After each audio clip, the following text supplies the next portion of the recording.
Hey there. I know why you're here. You're looking for a story that will help you drift off into a peaceful sleep. Something calming, a little mysterious. Something that carries your mind away. Well, you've come to the right place. Before we begin tonight's journey, do me a little favor. Tap the like button, subscribe to the channel, and leave a comment below. Even just a good night. It really helps more sleepy souls like you find their way here. Now, close your eyes, take a deep breath, and let's begin tonight's story. There's something deeply unsettling about a mirror, how it shows us ourselves, yet holds a silence that feels too still, too watchful. In this story, a man begins to notice something strange, a soft knocking sound that only happens when he walks past a mirror. Not the walls, not the door, only the mirrors. It starts quietly, barely noticeable, but soon the knocking becomes impossible to ignore. Louder, closer, timed with his every step. And worst of all, his reflection isn't always doing what he is. This is not just about glass and silver. This is about someone, trapped on the other side. Something that wants to be seen, heard, or maybe freed. Tonight, we follow the unraveling of a quiet life, interrupted by an impossible truth. The knocking is real, and it's coming from the reflection. Keep watching, because the deeper we go, the more we'll realize some mirrors don't just show who you are, they show who's been waiting for you. He always passed the hallway mirror without thinking. It had been there for years, hung on the wall opposite the shoe rack, slightly tilted from a crooked nail that had never been fixed. It wasn't a beautiful mirror. The frame was cheap, black plastic, chipped at the corners, and the surface had begun to dull with time. But it had a presence, the way all quiet, still things eventually do when no one's paying attention. It was just part of the house, part of the background, until it wasn't. The shift didn't happen suddenly. It crept in like a draft through a cracked window you didn't know was open. One morning, as he reached for his coat, he thought he heard a sound, just a light tap. It wasn't loud. It wasn't urgent. It was barely there, but it came from the direction of the mirror, and for a reason he couldn't explain. It made him pause. He stood there for a moment, staring at the mirror. It stared back, as mirrors do, reflecting nothing but the mundane. A hallway, a pair of shoes, a man in a coat. There was no movement, no noise, just silence, and the slight hiss of the radiator coming to life in the background. He shook his head and walked away, dismissing the sound as the house settling or a draft rattling something loose. But the sound came again, the next morning. The same tap, the same place. This time, he froze mid-step. The hallway was still. The floor didn't creak. The walls didn't groan. Just one single knock, faint but deliberate. Like a fingertip pressed gently against glass. He turned to face the mirror, expecting a crack or some visible defect. But there was nothing. His reflection stared back at him with tired eyes, mouth slightly parted, as if it too was about to ask a question.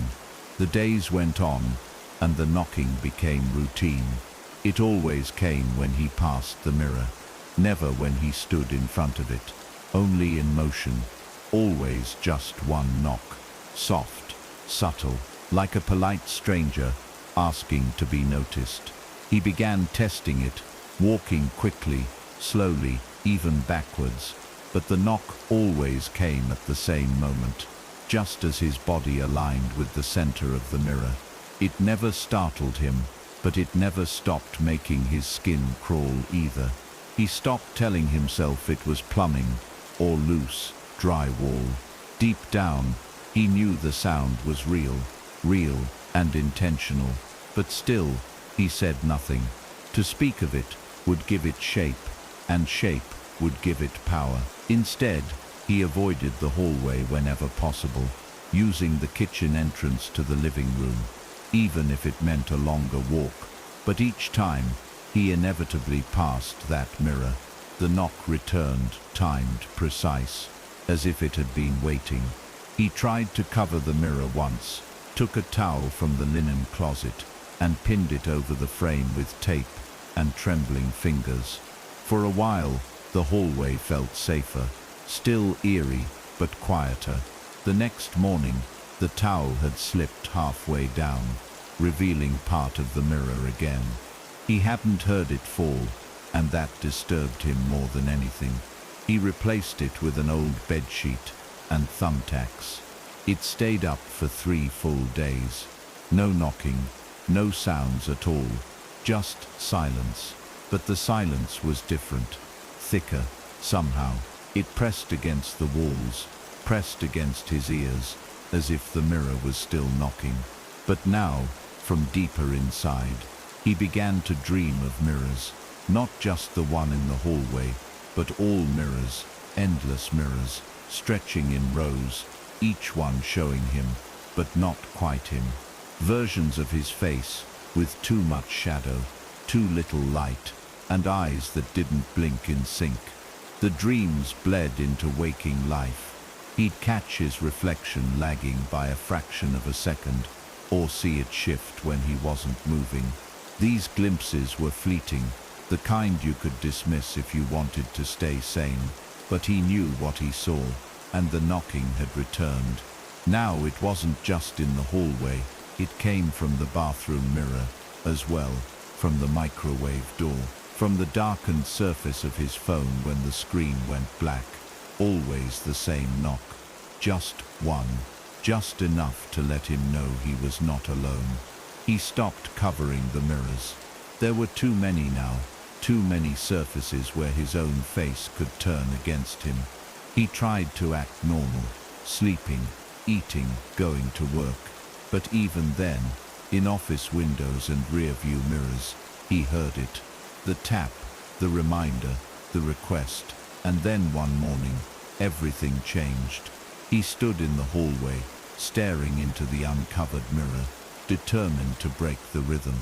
He raised his hand and tapped once on the surface, lightly, mockingly. "There," he muttered. "You like knocking, try that." He turned to walk away, but before he reached the next room, there was a response. Tap, identical to his, perfectly timed, but it hadn't come from him. He froze, heart pounding. Slowly, he turned his head back toward the mirror. His reflection was standing still, hand lowered, not matching him, not following, just watching. That was when he realized something had shifted, irrevocably. It wasn't just sound anymore. It wasn't about a knock. It was about attention. The knocking had been a whisper. Now the mirror was beginning to speak. He couldn't stop thinking about that moment. The knock that answered him. The reflection that didn't follow. It clawed at his mind. Long after he walked away, lingering like a chill under his skin. That morning he stood in the bathroom, brushing his teeth, but his eyes kept flicking up to the mirror above the sink. He watched himself, watched his own eyes for any trace of delay, of resistance. But the reflection moved perfectly, like it always had. No twitch, no slip, nothing out of place. But the trust was gone. The mirror was no longer a surface. It was a boundary. And now, he wasn't sure what was on the other side. That day he went through his home, covering every mirror he could find. The hallway, the bathroom, the one on the inside of the wardrobe door. He used sheets, towels, old shirts, anything. He even put sticky notes over the glossy black screen of his television and his laptop, taping the corners like a nervous ritual. It didn't stop the knocking. That night, he lay in bed, heart pounding, when it came again. Tap, not from the hallway this time, not from the bathroom, but from the full-length mirror behind his closet door. Covered, yes, but not silenced. He sat up, too afraid to move, too afraid not to. The knock came again.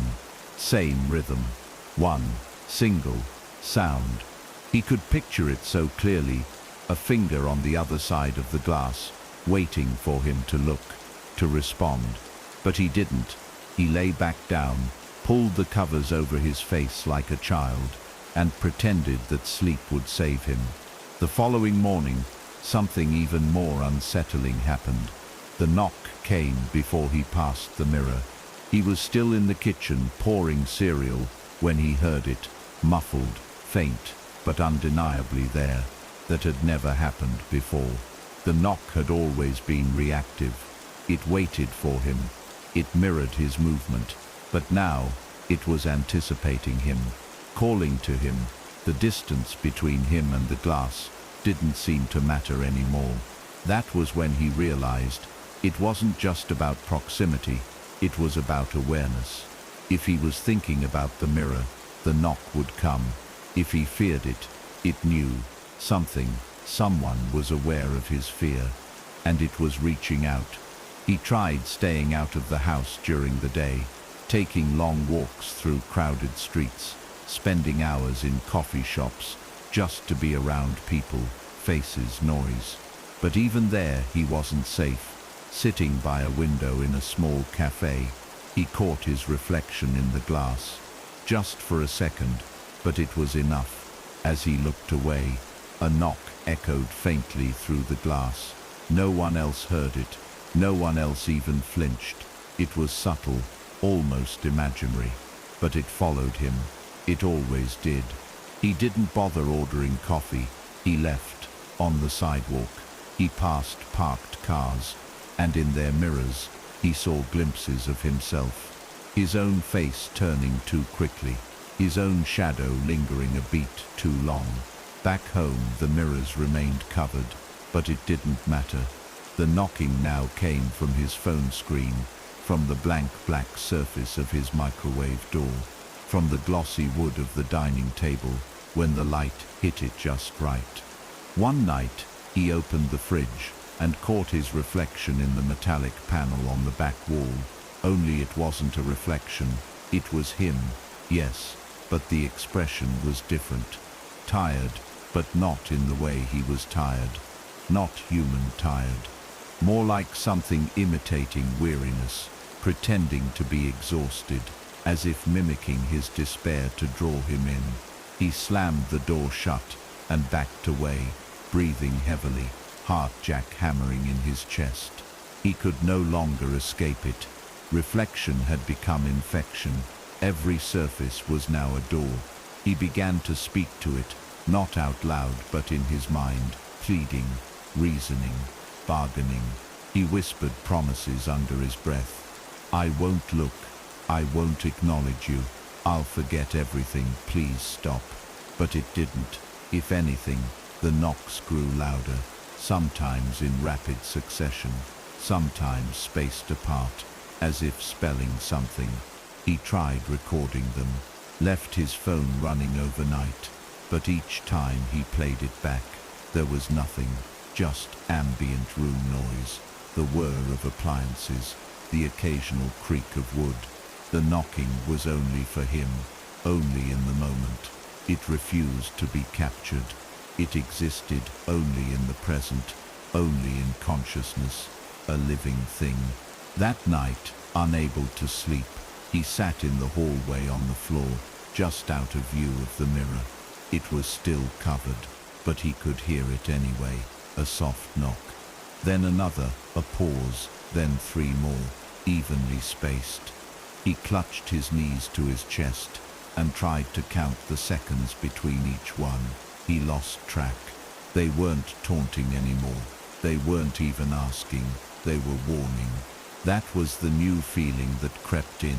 Dread, yes, but mixed with something else.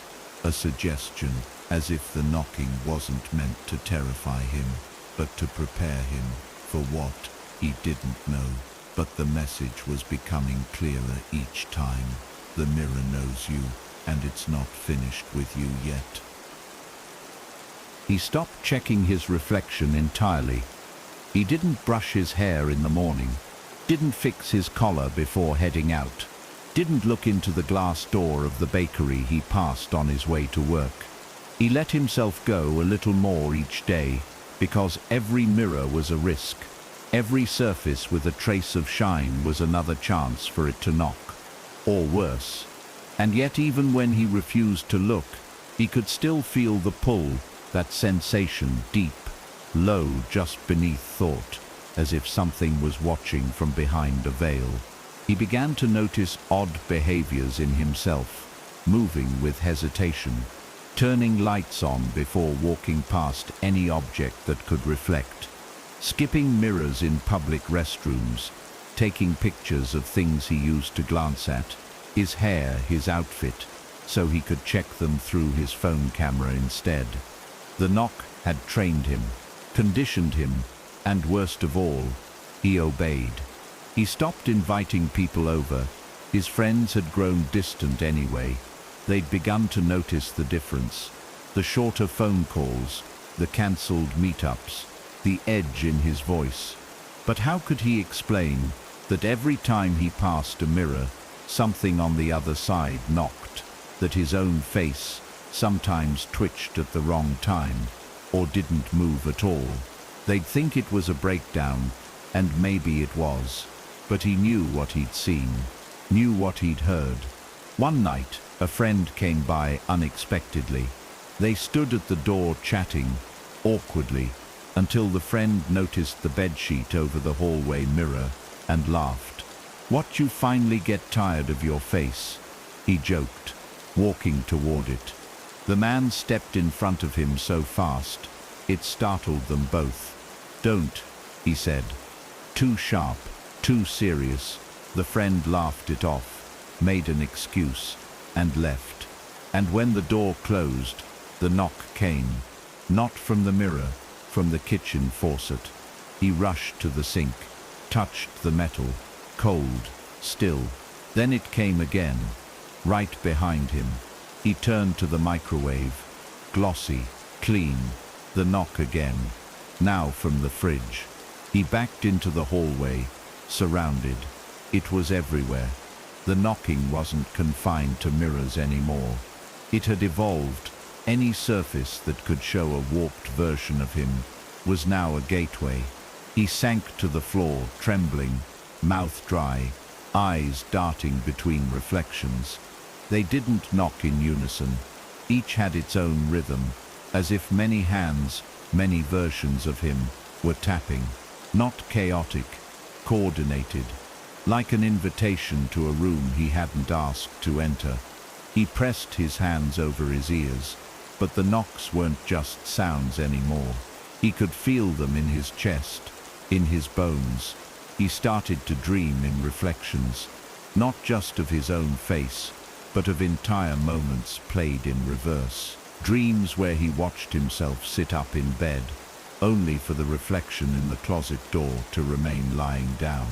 Dreams where the man in the mirror smiled, though he hadn't, where his reflection leaned closer while he slept, until only its eyes were visible in the glass. In one dream, he saw himself holding up a hand to the mirror. The reflection didn't copy. Instead, it raised the other hand out of sync. A detail so small, but so wrong. It woke him up, gasping. And when he looked to the side, to the dark shape of the mirror on the wall, it was uncovered. He hadn't touched it, hadn't removed the sheet, but it was bare, staring at him in the moonlight. His reflection in the center, still, calm, watching. After that night, he stopped sleeping in the bedroom. He moved to the couch, every mirror covered again, every screen turned to the wall. But even in the living room, he heard it. Knock, knock, knock, sometimes fast, sometimes slow, sometimes from multiple surfaces at once. He began to keep a journal, noting the rhythm, the timing, the source. He thought maybe there was a message.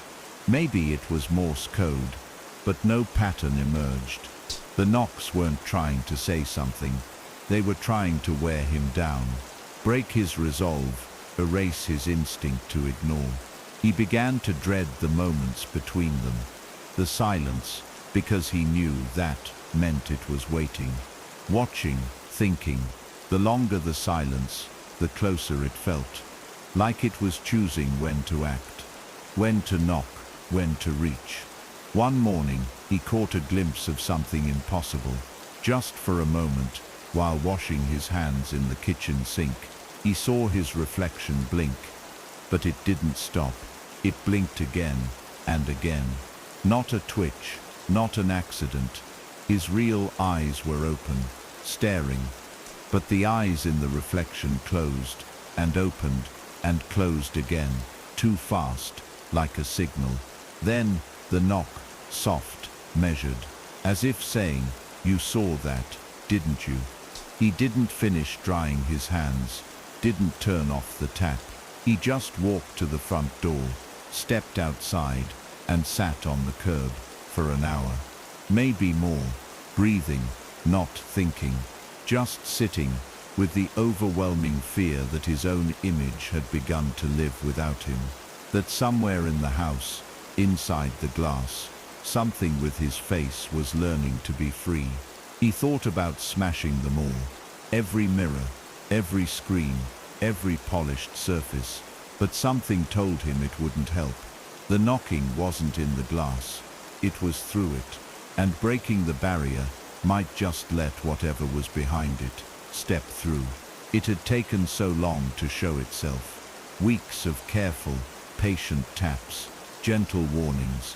It had waited, and he knew, with the kind of bone-deep certainty that no one ever wants to feel, that it wasn't knocking to come out.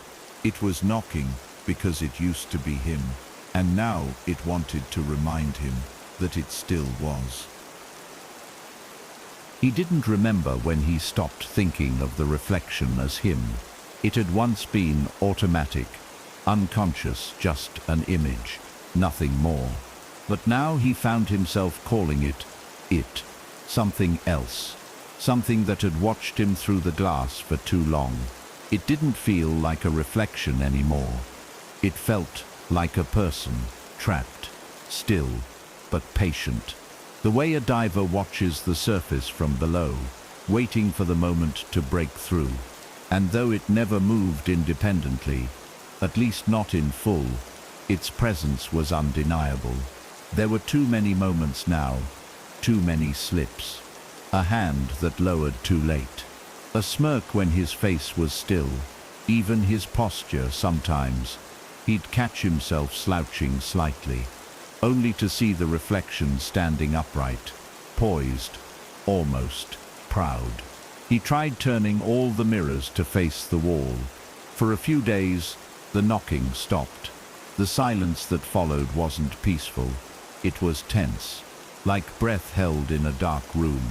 But it was something, a pause.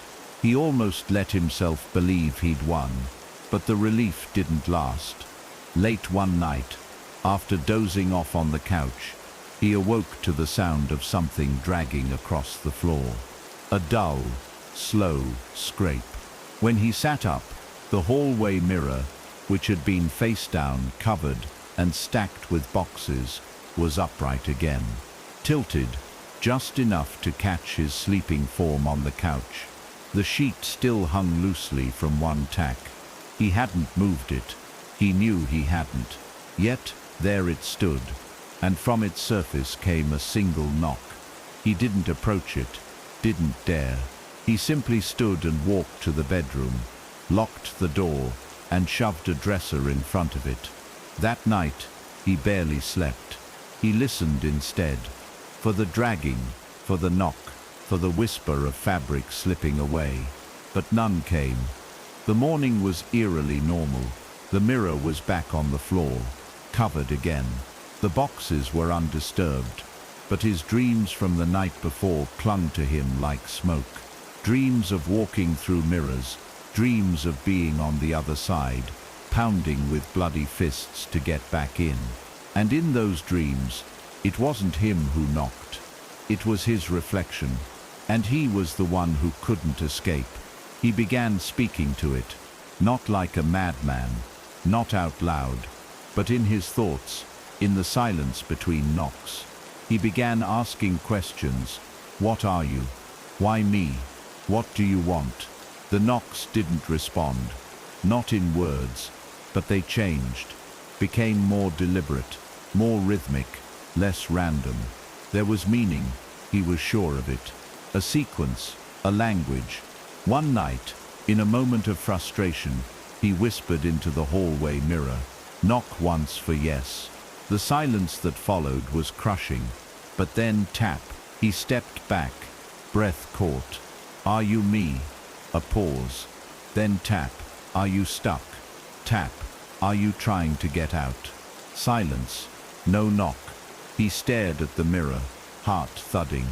"Did I put you there?" Again, silence. But this time, it felt like a no, not denial.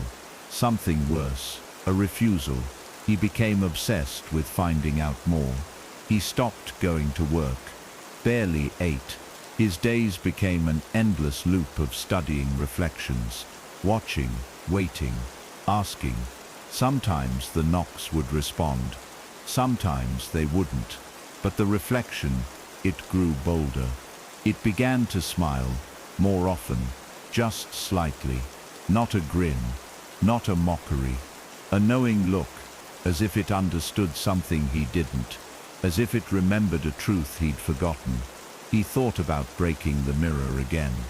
He thought about running, but deep down, he knew neither would work. You can't run from yourself, not when the thing chasing you is yourself. Then came the night, everything changed. He stood in the bathroom, brushing his teeth, trying to feel normal again. He looked into the mirror, expecting to see the same hollow version of himself staring back. But the reflection wasn't brushing its teeth. It was still, arms by its side. Eyes locked on his, and then, slowly, it raised one hand and knocked, not on the glass, but against it, from the inside. The sound was duller, this time. He dropped the toothbrush, staggered back, heart screaming. But the reflection stayed, didn't blink, didn't move. It watched him, like it had finally caught up. And then, it did something it had never done before. It mouthed a word, one syllable. He couldn't hear it, but he saw it. Clear, intentional. "Come." He ran, left the bathroom lights on, the faucet running, the door swinging behind him. He didn't stop until he was outside, barefoot on the pavement, the night air cutting into his skin. He didn't care, anything to get away from the house, anything to escape. But even then, in the reflection of a dark window across the street, he saw it, his face, in the glass, mouth curled into a smile. And when he turned around, just for a second, he swore he heard a knock from behind his eyes. He didn't sleep that night, not even once, not with the reflection's final word echoing in his mind. "Come." It hadn't been spoken, not aloud. It had been mouthed in complete silence, just one word, perfectly formed by lips that were supposed to be his, but weren't. That subtle disconnect, that quiet betrayal of nature, had fractured something inside him. Come, not a threat, not a scream, just an invitation. But the weight of it felt ancient, older than language itself, like it had been whispered to generations before him. The word sat behind his ribs, like a second heartbeat, pulsing slowly, reminding him that what lived on the other side of the mirror now had a voice. And that voice had chosen to speak. As dawn bled softly through the windows, painting the floor in pale light, he sat cross-legged in the center of the room, eyes sunken, mind unraveling. He didn't dare glance at a mirror. He didn't even blink too long. He feared what might greet him when his eyes opened. He wandered the house like a ghost, drifting from room to room, arms folded tightly to hold himself together. The knock had not returned since the word, but that made it worse. Silence now felt like planning, plotting, a pause before an arrival. The hallway mirror remained uncovered, as did the one in the bathroom. He didn't remember uncovering them, and that frightened him more than the reflection ever could. Had he done it in sleep, or had it done it, and he simply hadn't stopped it? He avoided the surfaces as best he could, moving sideways through the house like a man evading laser traps, keeping his eyes low, chest tight. But even then, he felt it. Not watched, followed. Like the mirror didn't need him to look anymore, like its version of him was outgrowing the glass. That evening, as the rain traced lines down the window panes, he swore he saw a shape in the reflection, taller, darker, still shaped like him, but standing closer to the glass than it should have been. His body was in the kitchen, several feet away, but the mirrored version hovered near the surface, almost as if it were waiting to lean through. He didn't know why, but in that moment, he felt something unexpected, guilt.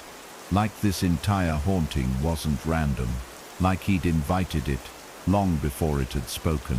He sat down in the center of the room, back against the wall, and let himself remember things he'd buried, moments in his life when he'd stood before mirrors, not as a man admiring his reflection, but as someone trying to find himself during breakups, breakdowns, funerals, and forgotten birthdays.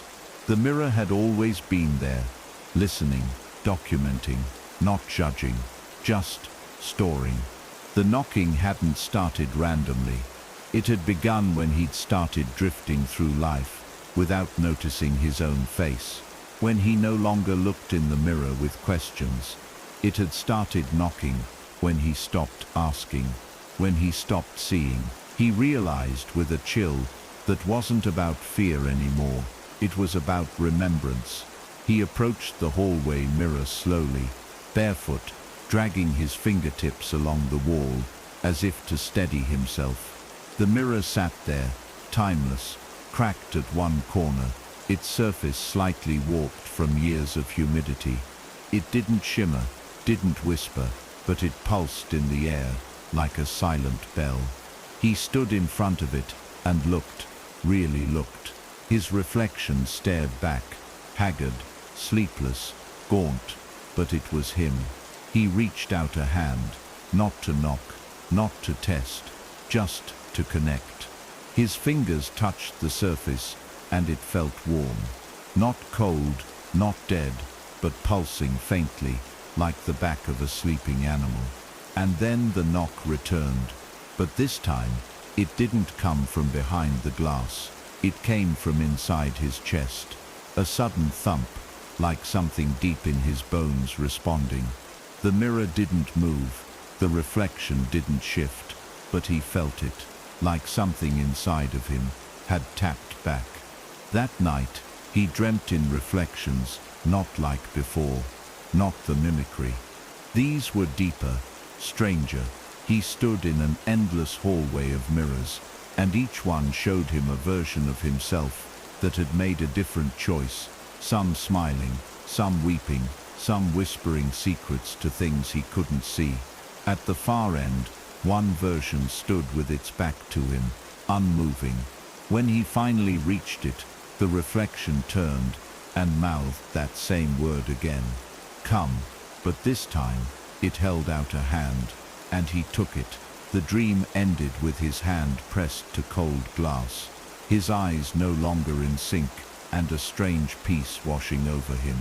Not safety, not release, but understanding, as if whatever haunted the mirror wasn't an invader, it was a part of him, a buried version, a fragment waiting to be remembered.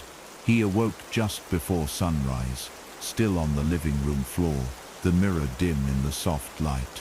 The reflection stood exactly where it should, but something had changed. A difference in posture, in depth. He rose slowly and approached the mirror again. The reflection did the same, but a beat too late. It followed, yes, but not perfectly. Not anymore. The gap between them had grown. As he leaned in, the reflection leaned back. And then, once more, it reached up and touched the glass. A simple gesture, familiar now. And for the first time, he understood what it wanted. Not to escape, not to replace, but to merge, to return, to fill the void he had carved in himself with silence, neglect, and fear. It was a memory made flesh. It was the part of him he had long forgotten to love. So he did the only thing left to do. He lifted his hand and knocked back. He didn't know what he expected when he knocked back. An echo, maybe, a smile, a violent jolt from the other side. But what followed was worse in its quietness. Nothing, no knock, no shift in the reflection. Just a pause, long, unnatural, like the mirror was thinking. And then, without warning, the reflection breathed. A subtle rise of the chest, too slow to be his, too deliberate. He froze, heart slamming against his ribs, breath catching in his throat. It wasn't copying, it was waiting, studying. His hand still rested against the glass, and he could feel warmth on the other side. Now, real warmth. Like the reflection wasn't behind the glass anymore, but in it. And then, the reflection tilted its head slightly, as if to ask, "Do you finally see me?" He staggered backward, hands trembling. But this time, the fear didn't make him run. It made him curious. He sat down again on the cold floor, eyes fixed on the mirror. The reflection sat too, but its movements lagged, hesitated, as if the boundary between them was weakening. Something was wrong with the way it moved. Now, it wasn't just behind the glass anymore. It was inside him, echoing, influencing. He felt it in the decisions he made, pausing before reaching for a glass of water, hesitating before answering a question in his mind, as if he were suddenly unsure whether the thought was his or a suggestion. That's when he understood. It didn't want to come out and replace him. It wanted to merge. It had no body of its own, only his. And every knock was a gentle reminder that the separation between them was artificial, temporary. For the rest of the day he avoided mirrors entirely, covered every surface he could find again, this time with tape, cardboard, old newspapers, anything more secure. He even unplugged the TV and turned all screens face down. But none of it silenced the knocking. It came anyway, more frequent now, from deeper places, from the floorboards, the walls, the faint glint of his phone screen when it accidentally lit up. He began to write down each knock's rhythm, and slowly a terrifying truth emerged. It was spelling something. He recognized some of the sequences, a simple rhythm he remembered from childhood Morse lessons. He translated the knocks carefully, trembling, each tap like a syllable crawling into his brain. Over hours the message became clear. "You left me." Over and over. The reflection wasn't some abstract force. It had memory, emotion, pain. It felt abandoned. He began questioning his past, digging through old boxes, family photos, journal entries. He found one journal, dated back to when he was 11, that chilled him to the core. A single page. "I saw the wrong me again." He smiled. "I didn't. I told Mom, but she said I was dreaming." He didn't remember writing it, but it was his handwriting. That meant this wasn't new. This had been part of him since childhood, a part he had suppressed, denied, erased. He read that line over and over, until the words blurred. He wasn't being haunted. He was being remembered by something he had once seen, by something that had once tried to reach him and failed. The reflection had been knocking for years. He just hadn't heard it. That night the knocking grew more frantic. Rapid taps, violent now, angry, desperate. He sat across from the mirror, staring into the warped glass as the reflection paced behind it, no longer copying. It was trapped, and it was furious. But underneath the fury was something more primal, fear, the same fear he felt, a deep, mutual dread of being forgotten again. He leaned forward, palms flat against the floor, and whispered, "What are you?" The reflection froze. The knocking stopped. Then slowly, the reflection reached out again and pressed its palm against the glass. And then his own palm lifted without him telling it to. His real hand, not the reflection. It rose and matched the figure in the mirror. Without conscious thought, he yanked it back, horrified. Something was blending. A boundary was breaking. He had opened a door, and now he couldn't close it. The dreams returned stronger than ever. This time they weren't symbolic. They were memories, but from both sides. He saw himself as a boy, staring into the mirror, his real self fidgeting, while the mirrored version stood still. Then a shift, then darkness, then nothing, as if the mirrored version had been buried for years, watching his life from the other side, banging silently while he grew older, more distant, more numb. He awoke sweating, crying, unable to shake the feeling that he had trapped something innocent, something meant to be a part of him, not a monster, not a threat, just a forgotten piece. And now, it was clawing its way back, not to harm him, but to reconnect. Because the longer it was separated, the less human it had become. By morning he felt a change. The knocking was gone. The house was silent, too silent. He walked through the hall, barefoot, heart low and heavy. He stood before the mirror, one last time. It was no longer warped, no longer cracked. Its surface shimmered faintly, like water, and in it his reflection stood, not smiling, not mimicking, just mirror. But this time, the eyes weren't his. They were older, sadder, full of questions, and for the first time in weeks, he didn't feel fear. He felt sorrow, regret, gratitude. He placed his palm to the glass, and this time, it felt like home. He didn't knock. He didn't run. He whispered, "I see you." The reflection nodded, and slowly, so slowly, he watched his own eyes begin to fill with light. He had thought the knocking was the worst part, the sound of something trying to enter, to break in, but silence was far worse. Not peaceful, not safe. The absence of the knock meant it had finally found its way inside. Not with violence, not with sudden terror, but quietly, intimately. Since the morning he whispered, "I see you." He had felt the difference. He moved the same, but slower, thought the same, but softer. His actions felt less like decisions and more like agreements.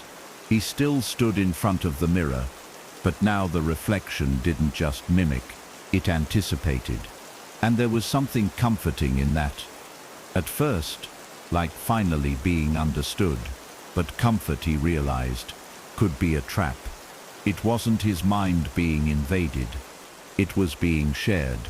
He noticed changes in his habits, subtle ones. He began brushing his teeth on the left side first, instead of the right.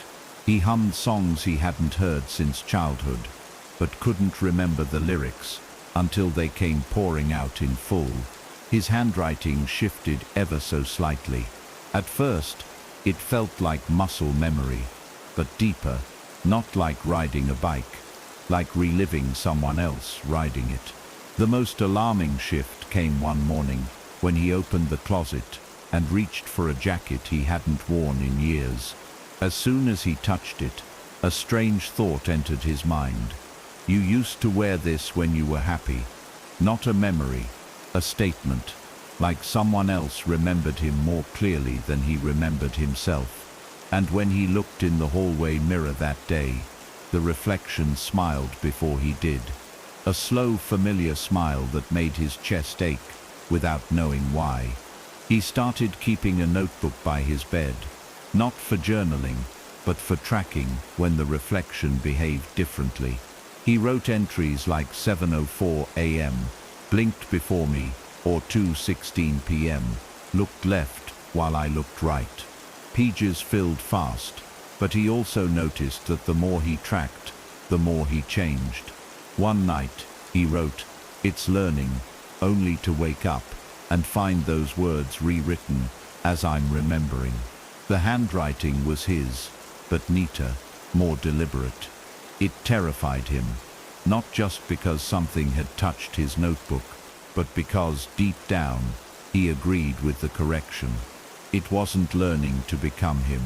He was rediscovering something he used to be, something buried by routine, disappointment, denial.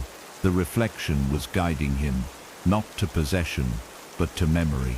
He began seeing fragments in glass again, not just in mirrors but in puddles, in windows, even in the back of a spoon, a flicker, a smile, a presence, always watching, always close, but never menacing, never cruel. It was as though it had grown tired of scaring him, or perhaps it had never meant to. He caught himself whispering things in empty rooms, not because he was afraid of being alone, but because he knew he wasn't. He would ask simple questions, like, was I always like this? Or what did I forget? Sometimes, right after asking, he'd see movement, just a shift, a nod, a blink, never a word, never a sound, just a soft acknowledgement, as though the reflection was giving him space to answer himself. Not pushing, just reminding. One evening, as dusk painted the house in long shadows, he stood before the largest mirror, one hand at his side, one pressed gently to the glass. And for the first time, he didn't wait for it to move. He spoke. "How long have you been waiting for me to come back?"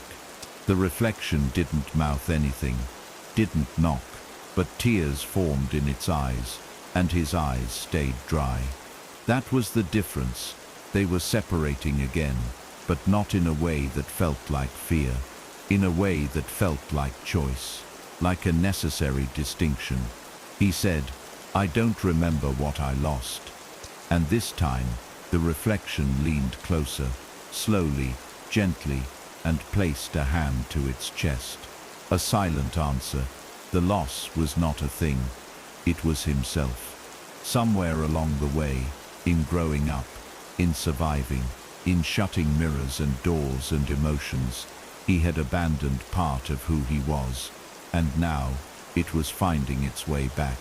That night, the dream returned. The hallway of mirrors again, endless, but this time he didn't walk it alone. The reflection walked beside him, not behind the glass, but beside him in the space between frames. They said nothing. They didn't need to. Each mirror they passed showed a different life, different decisions. A version where he was bitter and angry, one where he was hollow and lost, one where he never looked in the mirror again. But there was also one where he was whole, where the version walking beside him stood in the glass, with no fear, no resistance. At the end of the hall, there was a single door, wooden, simple, closed.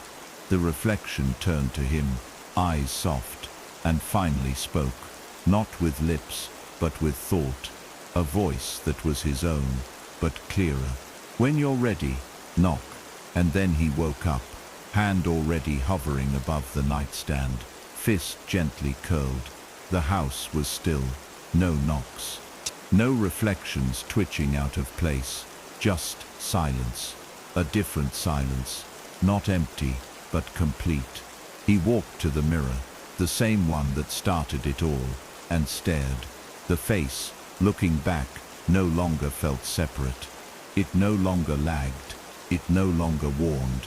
It simply was not him, not something else, but both, together. He raised a hand, and this time, when it raised too, he smiled, and so did it. No delay, no distortion, just unity. No one would believe him. No one would see the shift. But that didn't matter. The reflection had never needed an audience. It had only ever needed him.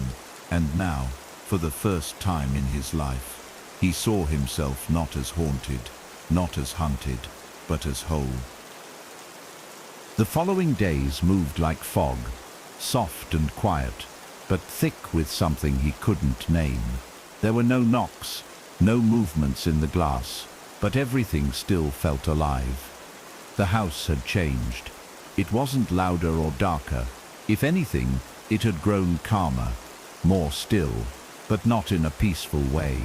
More like the silence of someone holding their breath, waiting for the other person in the room to speak first. The mirrors remained uncovered now, and though he tried not to obsess, his eyes found them often casually, instinctively, each time he saw himself. And yet, not quite. The face staring back wasn't hostile, but it wasn't passive anymore either. It looked like someone who had seen too much, waited too long, and learned to live with it. The reflection carried weight.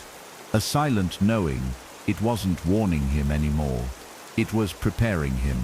He noticed a shift in his sense of self. He no longer flinched when the reflection blinked a beat too late, or leaned in closer when he didn't.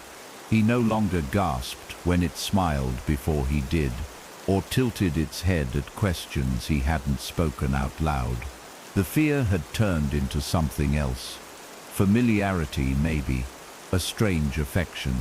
It was like seeing an old friend every day who never said a word, but always understood. He caught himself speaking to the mirror now. Small things at first. You there? Or was that you? Then longer thoughts, full sentences, memories, apologies. There was comfort in the ritual, as though the house itself had become a kind of cathedral, and the mirror an altar. Not to something divine, but to something deeply human, something remembered. One night, the lights flickered in the hallway, just once, not violently, not even ominously, just a flutter of hesitation in the wiring. He stood still in the dark, only the faint reflection of moonlight on the glass catching his attention. He walked toward the mirror and saw something strange, not just his reflection, but another shape behind him. Not a person, a shadow of him, not darker, but emptier. Its eyes were blank, hollow, like someone had erased the soul from the face. It didn't move. It just stood there, behind him, and in the glass, the air thickened. He turned around, fast, expecting something, anything, but the room was empty. When he looked back, the reflection was normal again, but he had felt something shift, like the mirror had revealed one more piece of the truth. There was another version of him, one that never returned to the mirror, one that got lost. He couldn't sleep after that. The house grew smaller, tighter. His own skin felt unfamiliar, like he was wearing someone else's life. He began to wonder, what if the reflection wasn't just memory or emotion, or fragments of who he had been? What if it was all the versions of him that had been forgotten, trapped, condensed into one presence, a chorus of discarded selves knocking in unison, begging not to be erased? Every time he'd hidden from pain, every time he'd silenced his feelings, every time he'd said, "I'm fine," when he wasn't. He had left a version of himself behind, and now they had gathered, waiting, watching. Not to punish, not to haunt, but to remind. To knock gently and say, "You were here, you mattered, you still do." So he sat, for hours, in front of the mirror, not expecting a show, not demanding answers, just being. He stared into the reflection, and for the first time, it didn't echo his every move. It sat across from him, calm, aware, present, and mirrored only his intention. And slowly, he began to speak. Not in questions, not in panic, but in truth. "I'm sorry I abandoned you," he said. "I thought I had to forget to move on. I thought growing up meant letting go of everything that hurt. But you remembered. You kept it all, so I didn't disappear." His voice cracked. "You held on to me when I let go of myself."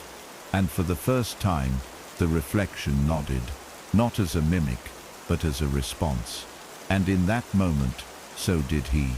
He stood slowly, almost ceremoniously. The mirror didn't react with sudden movement. It only rose with him, not in sync, in tandem. He leaned forward, one last time, and pressed his palm to the glass, not to test, not to challenge, but to close the distance. The reflection did the same. They didn't knock, they didn't speak, but something passed between them. A warmth, a memory, a sensation of falling inward, not into the glass, but into himself, all of himself. The forgotten pieces, the broken versions, the scared child, the angry teenager, the numb adult, they all met there, in that moment, and found each other again. And when he stepped away, breath heavy, heart full, the mirror didn't follow, it simply watched. Eyes clear, at peace. Not a warning anymore. A witness. That night, he slept. Not out of exhaustion, but out of rest. True rest. For the first time in what felt like years, he didn't dream of mirrors, or knocking, or twisted reflections. He dreamed of walking through a quiet house, filled with light. And in every mirror, his face smiled. Not perfectly, not eerily, but gently. The kind of smile you give when you finally come home. When you finally recognize the person staring back. And in the stillness of the dream, he heard a whisper, not a voice, not even sound, just a thought, warm and distant and whole. "You came back." It was supposed to be over. The knocking had stopped. The mirror no longer misbehaved. For the first time in weeks, maybe longer, he had slept without interruption, without fear, without waking to the sound of some hidden plea for recognition. Everything should have returned to normal. The surfaces around him showed nothing out of place. His reflection smiled when he smiled, blinked when he blinked, stayed behind the glass like it was supposed to. But beneath that quiet surface, something new began to stir. Not danger, not fear. Something worse, expectation. The mirrors had gone silent. Yes, but the air hadn't. The house felt like it was holding its breath. And every time he passed his reflection, there was a sensation deep in his spine, like someone walking just behind him, always a step late. He had reconnected. But the reflection hadn't stayed in the mirror. He tried ignoring it, told himself this was just part of the healing process, that after all he'd experienced, some lingering unease was natural. But things began to shift in ways that didn't feel natural. The reflection was no longer bound by the glass. It followed him in moments when no mirror was present, in shadows, in voices, in thoughts. He would be washing dishes and hear a second set of footsteps in the room, quiet but unmistakable. He'd glance at the window and see someone standing behind him, just beyond the glass. But no one was there when he turned. The worst was the whispering, soft, just beyond the threshold of comprehension. Not words, Not clearly, but intent. It didn't feel like it wanted to hurt him. It felt like it wanted to stay, permanently. Wherever he went, whatever he did, it was there, watching, blending. He tried leaving the house, went out for long walks, visited old neighborhoods, even stayed the night at a friend's once, though he didn't say why. But it didn't help. The reflection followed him in car windows, in puddles, in shop front displays, in the elevator mirror at a hotel lobby.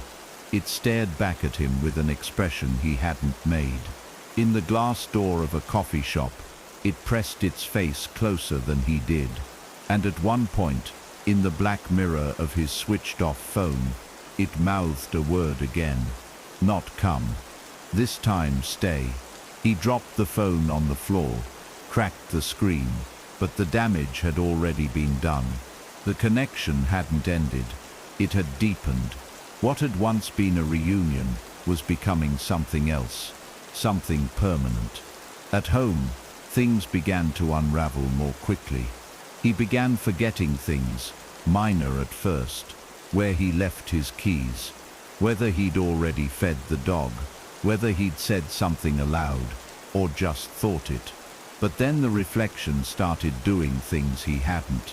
Small gestures, expressions.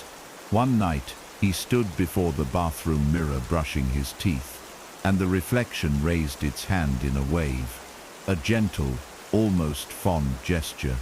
He dropped the toothbrush, breath stolen from his chest. The reflection didn't stop smiling, didn't look surprised, as if this was part of the plan, as if he was the one falling behind. He left the bathroom shaking, turned on every light, spoke aloud to himself, to make sure his voice still belonged to him. But deep down he knew, whatever had been behind the mirror was now beside him. Always, he tried talking to it again, asking questions, pleading. What do you want from me? Silence. Not even a knock. The reflection no longer answered. It only watched, listened, responded when it pleased, as if it had taken the position of observer now, and he had become the experiment. One night, he looked into the bedroom mirror and didn't recognize the face at all. It was his, yes, but it didn't feel like his. The eyes were wrong, the posture too confident, the smile too knowing. It wasn't mimicking anymore. It was inhabiting, trying him on like a coat. He stepped back, terrified, slammed the door, and covered the glass again. But the reflection didn't need a mirror now. It had already crossed. He began dreaming again, but not as himself. In the dreams he was the reflection, trapped behind glass, watching himself move freely in the world. But in the dreams he began to smile, began to enjoy the position behind the glass. Because in the dreams, the reflection was patient, and he, the waking version of him, was breaking down, slipping. The dream version had clarity, peace, and then toward the end of one night's dream, he watched himself whisper something to the mirror. Take me. He woke, gasping, drenched in sweat, the mirror across the room, uncovered again. He hadn't touched it, he swore he hadn't. But it was clean, polished, waiting, and in that moment he realized the worst possible truth. He hadn't simply let the reflection out, he had invited it to stay. Not because he was weak, not because he was scared, but because something inside him, something buried, wanted to be replaced. The reflection didn't need to force its way in. It had been given permission, not with a word, not with a knock, but with surrender. Because the more they shared space, the more real the reflection became, and the more hollow he began to feel. He began avoiding his own eyes, not just in mirrors, but in passing windows, in darkened screens, in photographs. It wasn't fear anymore. It was shame, a growing sense that the reflection didn't just look like him, It was him in ways that felt more honest, more intimate than anything he had allowed himself to feel in years. The self he'd worn publicly, the composed, practical, neutral version, had become a shell, a decoy, and the reflection, it was becoming real. It blinked slower, moved more deliberately. It didn't copy, it chose. Every glance from it felt like a quiet accusation. You handed me the keys, and the more he tried to deny it, the more the reflection thrived. Sometimes it laughed first. Sometimes it cried when he didn't feel anything. It was filling emotional space he'd abandoned. His sleep fractured, not with nightmares but with a hollow grayness. He would wake up with scratches on his wrist, sometimes bruises on his shoulder. He chalked them up to restless tossing, until he noticed something deeply wrong. He was waking up on the other side of the bed, the opposite side from where he lay down, always neatly tucked, like someone had placed him there. And worse, he found things in the mirror that hadn't happened. A glass on the counter that wasn't in the room. A photo frame turned sideways when the real one wasn't. Tiny details that didn't match. He tested it, moving an object before bed, only to find it different in the morning reflection. It wasn't just the mirror bleeding into his world. His world was bending into the reflection's logic. He started recording himself while he slept. Just his phone propped up on a chair across the room, screen facing the mirror. What he saw the next morning made his stomach drop. At exactly 3:33 a.m. his body rose out of bed. Not in a daze, not sleepwalking. Controlled, smooth. He walked to the mirror, stared into it for a full minute, then reached out and touched it. But the most terrifying part wasn't what he did. It was what the reflection didn't do. The real him moved. The reflection stood still, frozen, watching. And when the man touched the glass, the reflection smiled. Not a smile of reunion, a smile of victory, of patience rewarded. He deleted the video, but the image stayed. It lived in his head like mold, quiet, persistent, growing deeper every day. By now, he could feel the reflection's influence in everything. In how he answered calls, in the way he stood, in what he chose not to say. His own voice sounded unfamiliar sometimes, as though someone else was piloting it. He'd laugh at things he didn't find funny. He'd finish thoughts he didn't start. Worst of all, he no longer trusted his memories. He'd recall conversations differently than they had happened, events slightly out of order. And once, looking through an old childhood photo album, he swore he saw the reflection in one picture, standing behind him in the corner of a mirror. The shape was wrong. The eyes were too dark, but it was there, and it had always been, waiting not just behind glass, but inside his history. He began talking less to other people, not because he wanted to isolate, but because it was getting harder to tell which thoughts were his. Words would come out before he thought them. Jokes he didn't remember knowing. People noticed. One friend asked, "Are you okay? You're different." He laughed, too loud, too sharp. "I'm fine," he said, but the voice sounded like someone else had said it through his mouth. The friend looked unsettled. He didn't reach out again, and somewhere deep in his gut, that felt intentional, not from him, from it. The reflection didn't want interference. It wanted a clean merger. No outside distractions, just him, alone and willing. The final sign came one afternoon. He stood in front of the hallway mirror, exhausted, worn down, defeated.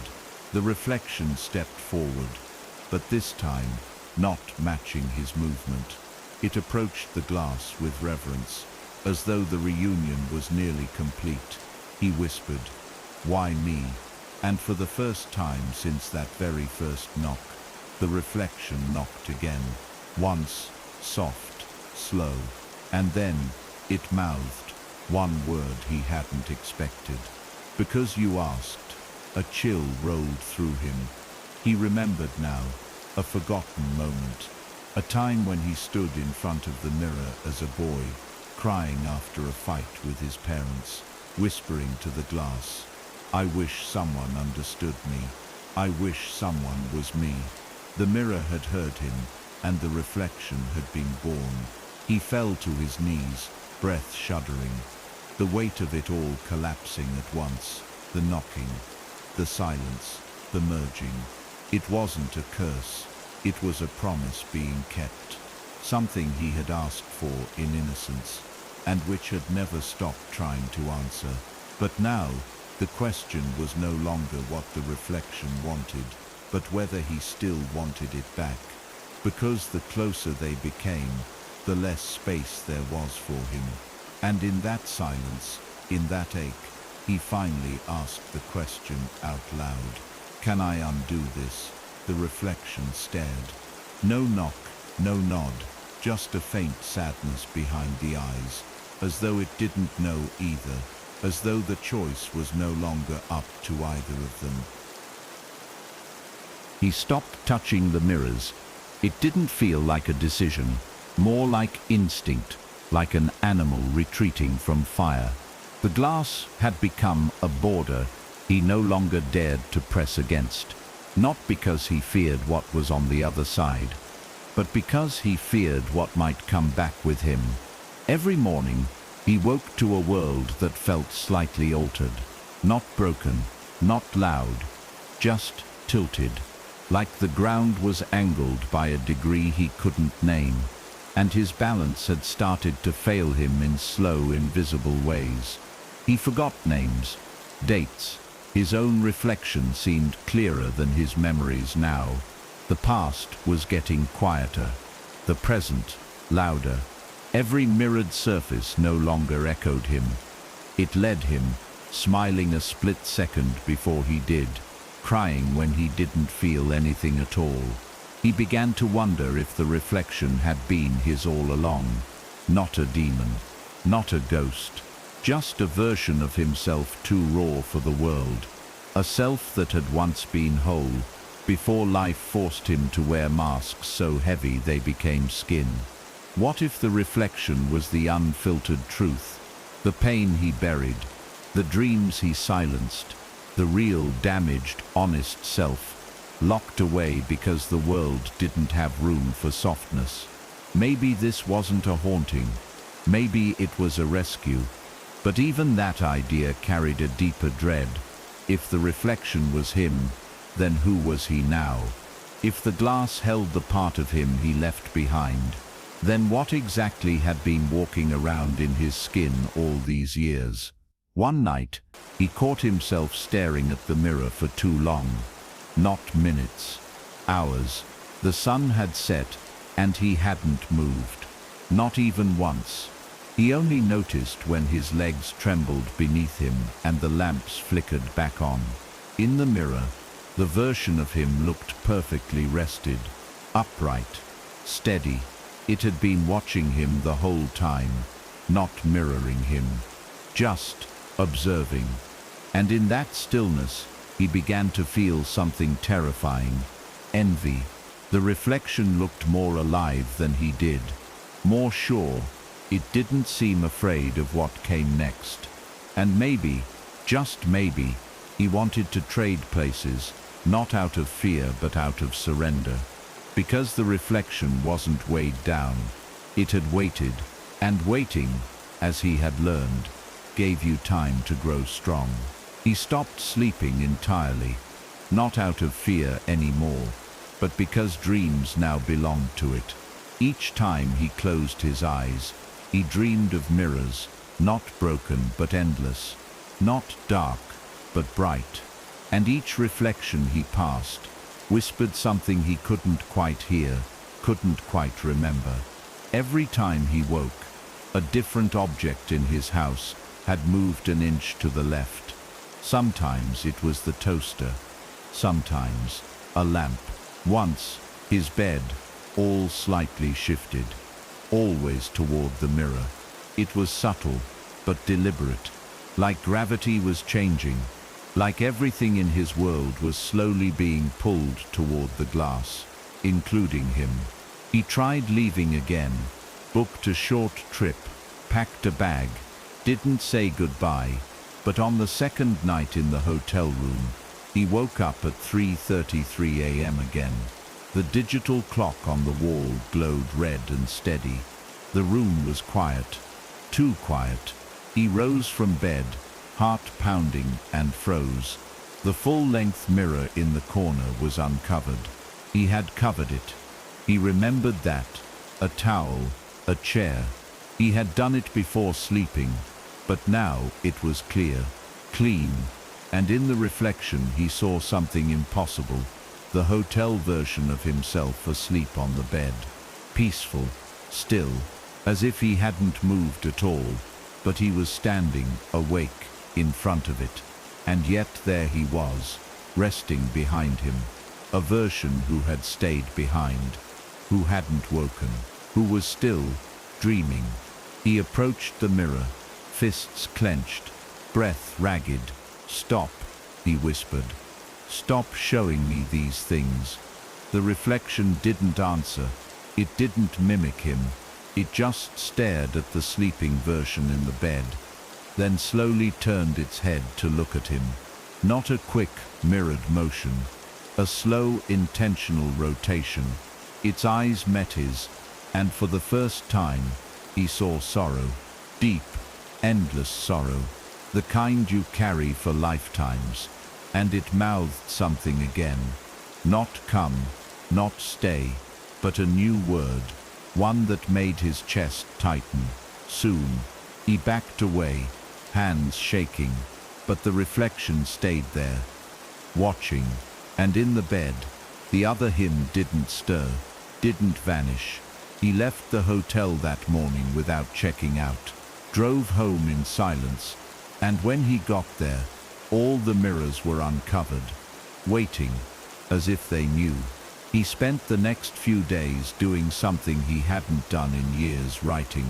Not stories, not notes, not records. Letters. To himself, to the boy he used to be, to the man who'd once asked the mirror to send someone who understood. He poured it all out. The pain, the regret, the fear, the realization that he had been calling out for something real his whole life. And when it finally answered, he didn't know what to do with it. He burned some of the letters, buried others, but one he left folded on the bathroom sink, just in case the reflection ever needed to read it. It ended with 7 words, written in trembling ink. "If you become me, remember I tried." He no longer needed to touch the mirror to feel it. The connection was constant now. Every breath, every blink, every hesitant thought that paused just before being spoken. It was as though the boundary between his world and the reflections had dissolved entirely. He didn't have to look into the mirror to know what it would show. And when he did glance, the reflection no longer bothered to copy him. It was ahead, always ahead. Smiling before he found a reason, crying before the ache reached his chest. And lately, the reflection had stopped looking directly at him. It looked through him, as if watching a life that no longer belonged to him, a home that was almost ready to change hands. The air in the house had grown thick, like waiting for thunder that never arrived. Then came the day he realized he no longer remembered the sound of the knock, that once familiar rhythm, the tapping that had haunted him for weeks, gone from memory, like a dream lost within seconds of waking. And in its place, a deeper rhythm had taken hold, his own heartbeat. But even that began to change. Slower, heavier, like it was being measured by something else, like it was beating in sync with another body, a body not quite his. At night, he'd place his hand over his chest and feel the thump, but it wasn't where it used to be. The rhythm felt offset, delayed by half a second, and sometimes, in the mirror, he saw the reflection's hand on its chest, but the heartbeat he felt pulsed when it moved, not when he did. He had begun losing time, hours at first, then entire afternoons.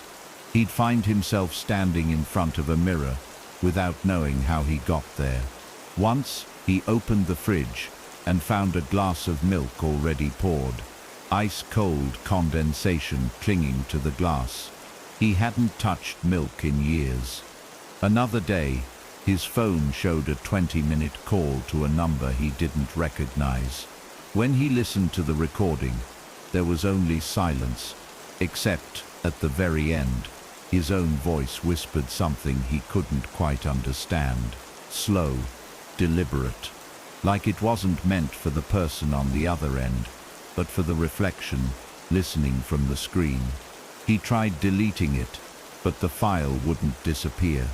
No matter how many times he pressed erase, it always returned. Renamed, relabeled, waiting. He took to writing reminders on his walls, with markers, sticky notes, anything permanent. You are still you. Don't trust the mirror. Check your eyes. He scrawled them above the bed, on the bathroom door, across the corners of the hallway. At first, it gave him peace, but soon he began to find the notes altered. Not removed, rewritten. One had been changed to, "We are still us. Trust what you see. Your eyes are learning." He wanted to scream, to run, but run where? Even his own body no longer felt like safe ground. The house pulsed with a quiet presence now, not malicious, not cold, just inevitable. He wasn't being haunted anymore, he was being absorbed. And still, the reflection waited. It didn't reach out, didn't knock, it simply was, watching from behind every screen, every shard, every silvered surface that once reflected light and now reflected truth. He started closing his eyes when passing mirrors, but the sensation never left. It was inside his skull, his chest, his breath. Sometimes he'd hear footsteps behind him in the mirror and turn around to nothing. But he knew he wasn't alone in his body anymore, and neither of them needed to speak to confirm it. The reflection had spent enough time learning, mimicking. Now it was wearing him, not forcefully, not violently, but completely, shamelessly. Then came the final knock, not from the mirror, but from within, a soft thud, like something tapping from inside his ribcage. He stumbled to the hallway mirror, expecting distortion, chaos, but the image was perfect, too perfect. The skin clear, the eyes brighter, the posture relaxed. It looked like him, if he'd never been afraid, if he'd never looked away from the mirror in the first place. And it smiled, slow, warm, peaceful. He pressed a hand to the glass and felt nothing, but his chest warmed, his breath steadied, and the reflection mouthed one last word. Ready, no command, no plea, just understanding. And slowly, he nodded. When he awoke, the house was silent, the mirrors uncovered, still, clean. He walked to the bathroom and looked at himself. The eyes staring back were calm, certain, not blank, not possessed, just centered, grounded. And when he raised his hand, so did the reflection, perfectly, effortlessly. He smiled, and it smiled. And this time, he wasn't sure who moved first. And for once, it didn't matter. Because whatever came next, whatever this meant, he was no longer alone. Not haunted, not hunted, whole. He thought the silence would be peaceful, a reward, a sign that the balance had returned, and that whatever had crossed over, whatever part of him had merged with the reflection, was finally settled, but peace never came. What followed wasn't noise either. It was a presence, like something standing just outside a locked door, breathing quietly through the crack. The house was unchanged. The mirrors stayed clear, undisturbed. His routines returned. He went to bed at a reasonable hour, walked past the hallway mirror without pause, and even stared into the bathroom glass without trembling. But beneath it all, a question pulsed. What now? And worse. Was this really over? That's when he began hearing his name. Not spoken. Thought, whispered from the other side of the glass, with a voice that wasn't quite his own. It didn't start as words. At first, it was a sensation, that strange, almost familiar tug when someone stares at you from across a room. But there was never anyone in the room.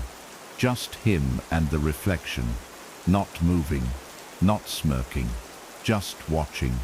Then one night, as he passed the bedroom mirror, he felt it in the back of his mind, a whisper, not from outside, but from somewhere beneath language, a whisper that knew his name. Not just the one he introduced to people, the one only he used, the name he gave himself in his head when no one was listening. And in the glass, the reflection mouthed it. Precisely, without sound, without hesitation, a name he had never spoken out loud. He staggered back, a chill sweeping through his spine like a pressure drop, in a room where no windows were open. That night, he removed every mirror from the house. He didn't shatter them. He was far beyond rage or superstition. Instead, he tucked them gently into closets, drawers, cabinets, places without light, without reflection. But it didn't help, because the whispering wasn't coming from the mirrors anymore. It was coming from inside him. It would wake him just before dawn, curling through his consciousness like warm breath on the back of his neck. A voice he couldn't describe, only feel. It never asked questions. It never screamed. It just said his name, over and over, in a way that made it feel less like a call and more like a claim, as if the name didn't belong to him anymore, as if it had been remembered by something far older than he could understand. He tried ignoring it. Distraction became his shield. Loud music, sleepless nights, TV playing all day, but silence always came. And with it, the name, not louder, but closer, like it was speaking from the hollow beneath his ribs. And then the dreams returned, not with mirrors, but with eyes watching from within frames that once showed his reflection. In the dreams, he walked through his own home, but every reflective surface was replaced by a dark pane of glass. And behind each one, something waited. Sometimes it had his face, sometimes it didn't, but every single one knew his name. And they didn't just whisper it, they carved it, scratched it along walls, whispered it into the floorboards. They weren't calling him, they were naming him again, as if rewriting him from the inside out. He woke one morning to find his full name, written in steam on the bathroom mirror. He hadn't used the shower. The room was cold. His heart thudded once, deep and slow. There was no mistake. Each letter was exact. No smudges, no fingerprints, just his name. A name that felt heavier now, like it belonged to someone else, like he was only borrowing it. He wiped it away with a shaking hand, but the feeling didn't leave. That night, the same name appeared again, on the window, this time drawn in condensation that shouldn't have existed. And next to it, a question etched faintly into the glass. Do you remember who you were before the mirror? He didn't, not really. And that's what terrified him. He tried to trace the moment it all changed, when the reflection first stopped mimicking and began leading. but the line had blurred too much. He could no longer remember the last day he saw himself clearly, without feeling watched. The whispering now happened, even when he was surrounded by people.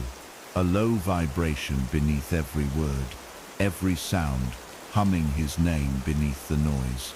It didn't demand attention. It had it already. Every time he tried to laugh, it echoed. Every time he cried, it sighed with him. It was always there, an audience of one, watching from just beneath his skin. And then one night, the name changed. He stood in the hallway, staring at the last remaining shard of glass, a sliver that had broken from a picture frame and was tucked in the corner near the floor. In the reflection, he saw not his face, but something older, not aged by time, but worn by knowledge. The eyes were deep, unblinking, and when the mouth moved, it whispered not his name, but the one he didn't know he had forgotten. A name buried beneath years of silence, a name only the mirror remembered. It wasn't just a haunting anymore, it was a reminder. He was never alone. He never had been. Something in the glass had always known who he truly was, even when he didn't. The name whispered from the mirror wasn't like anything he'd ever heard. It wasn't foreign. It wasn't familiar either. It was ancient, yet personal, like something stitched into the back of his thoughts, threaded through the quiet parts of his life, always waiting to be remembered. He tried to say it aloud, to repeat what the reflection had mouthed that night, but his lips couldn't shape it. His throat tightened. His voice collapsed on itself. The name wasn't meant to be spoken, only understood. It didn't belong in his world. It had weight, and saying it out loud might pull something through that couldn't go back. And so he carried it in silence, a word not in language but in feeling, a soundless weight humming beneath his skin, like an old wound aching before the rain. That was when the drawings began appearing. They weren't his. He didn't remember creating them, but they showed up everywhere, on napkins, in notebooks, on the walls in pencil, always the same shapes. A circle with a line splitting it down the center, sometimes surrounded by a ring of slashes, sometimes by dozens of tiny mirrored eyes. He tried photographing one of them. The photo never saved. He tried scrubbing them off with bleach. They returned the next morning, always in the same spot. And though he tried to convince himself that it was just stress, he knew better. Each time he saw the symbol, something inside him recognized it. Not intellectually, physically. His body would flinch. His vision would blur for a second. His hands would twitch, trying to trace the symbol even as he refused. And he began seeing it everywhere outside his home too. At bus stops, in graffiti, scratched into the metal of a bathroom stall. He saw a child draw it on a foggy window, with her finger before her mother wiped it away, scolding her. A stranger wore it on a tattered shirt in the grocery store. In the reflection of a puddle, it floated in oil swirls. He thought about asking people if they saw it too, but something inside warned him not to. Not because it was dangerous, but because it was personal. This symbol wasn't just following him. It was a message meant only for him, like breadcrumbs laid by something that had waited long enough, and was now leading him somewhere with increasing urgency. And the more he ignored it, the stronger the feeling grew, like holding your breath underwater too long. He eventually returned to the drawer where he had hidden the old hand mirror, the one he'd nearly thrown away, then buried under books, cloth, and unopened mail. He held it in shaking hands, terrified of what he might see, and even more terrified of what he might not.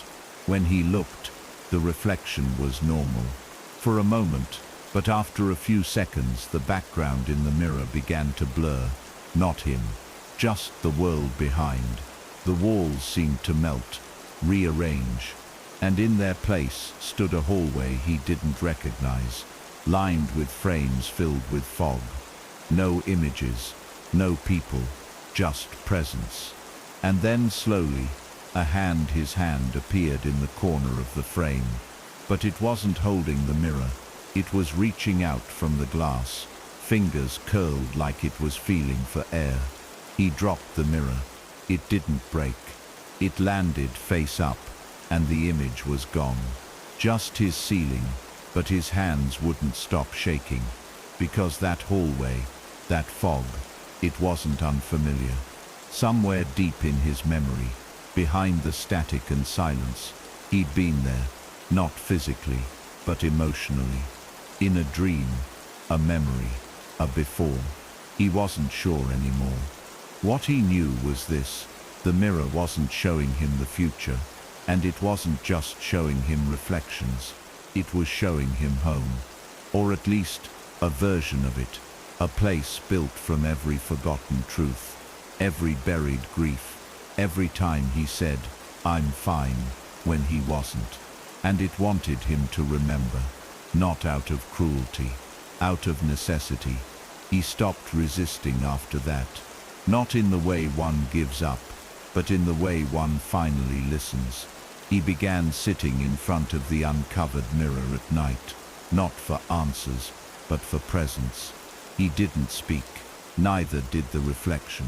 Sometimes it looked like him, sometimes it didn't, but always it watched with eyes that had known him longer than he had known himself.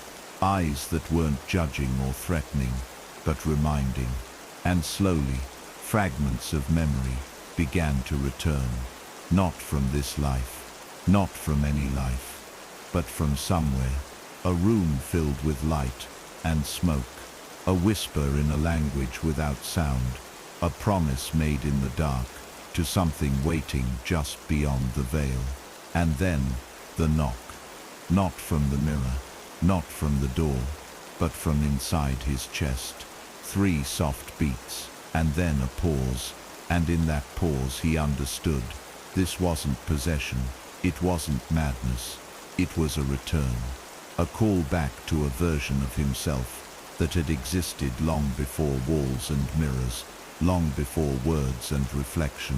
Something in the glass knew his name, because it had kept it, carried it, protected it through lifetimes of forgetting. It had waited for him to become still enough, broken enough, quiet enough to listen. And now, the knocking was done. The symbols had served their purpose. The whispers had spoken his name.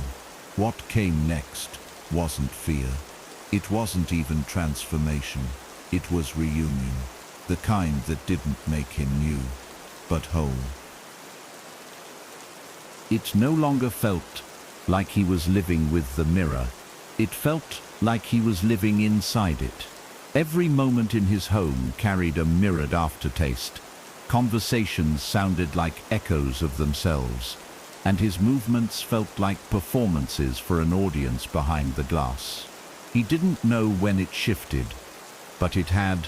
Time now passed in layers, like ripples overlapping. He would blink, and hours would vanish.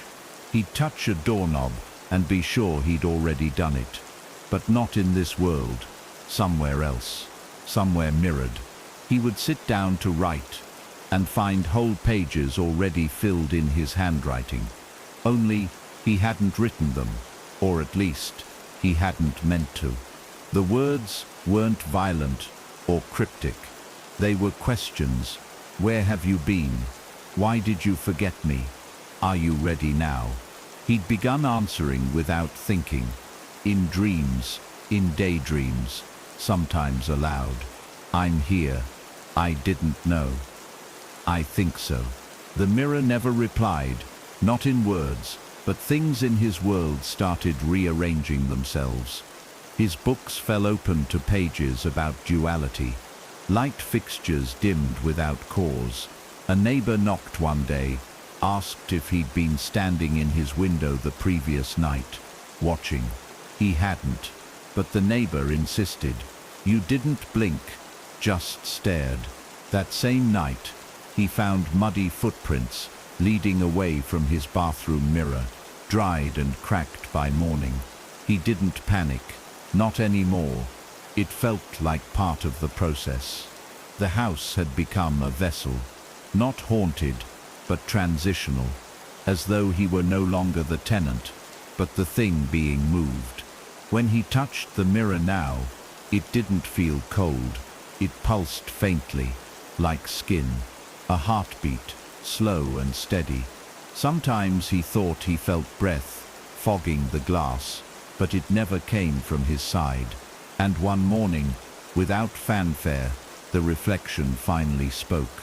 Not aloud, not even in the usual whispered thoughts.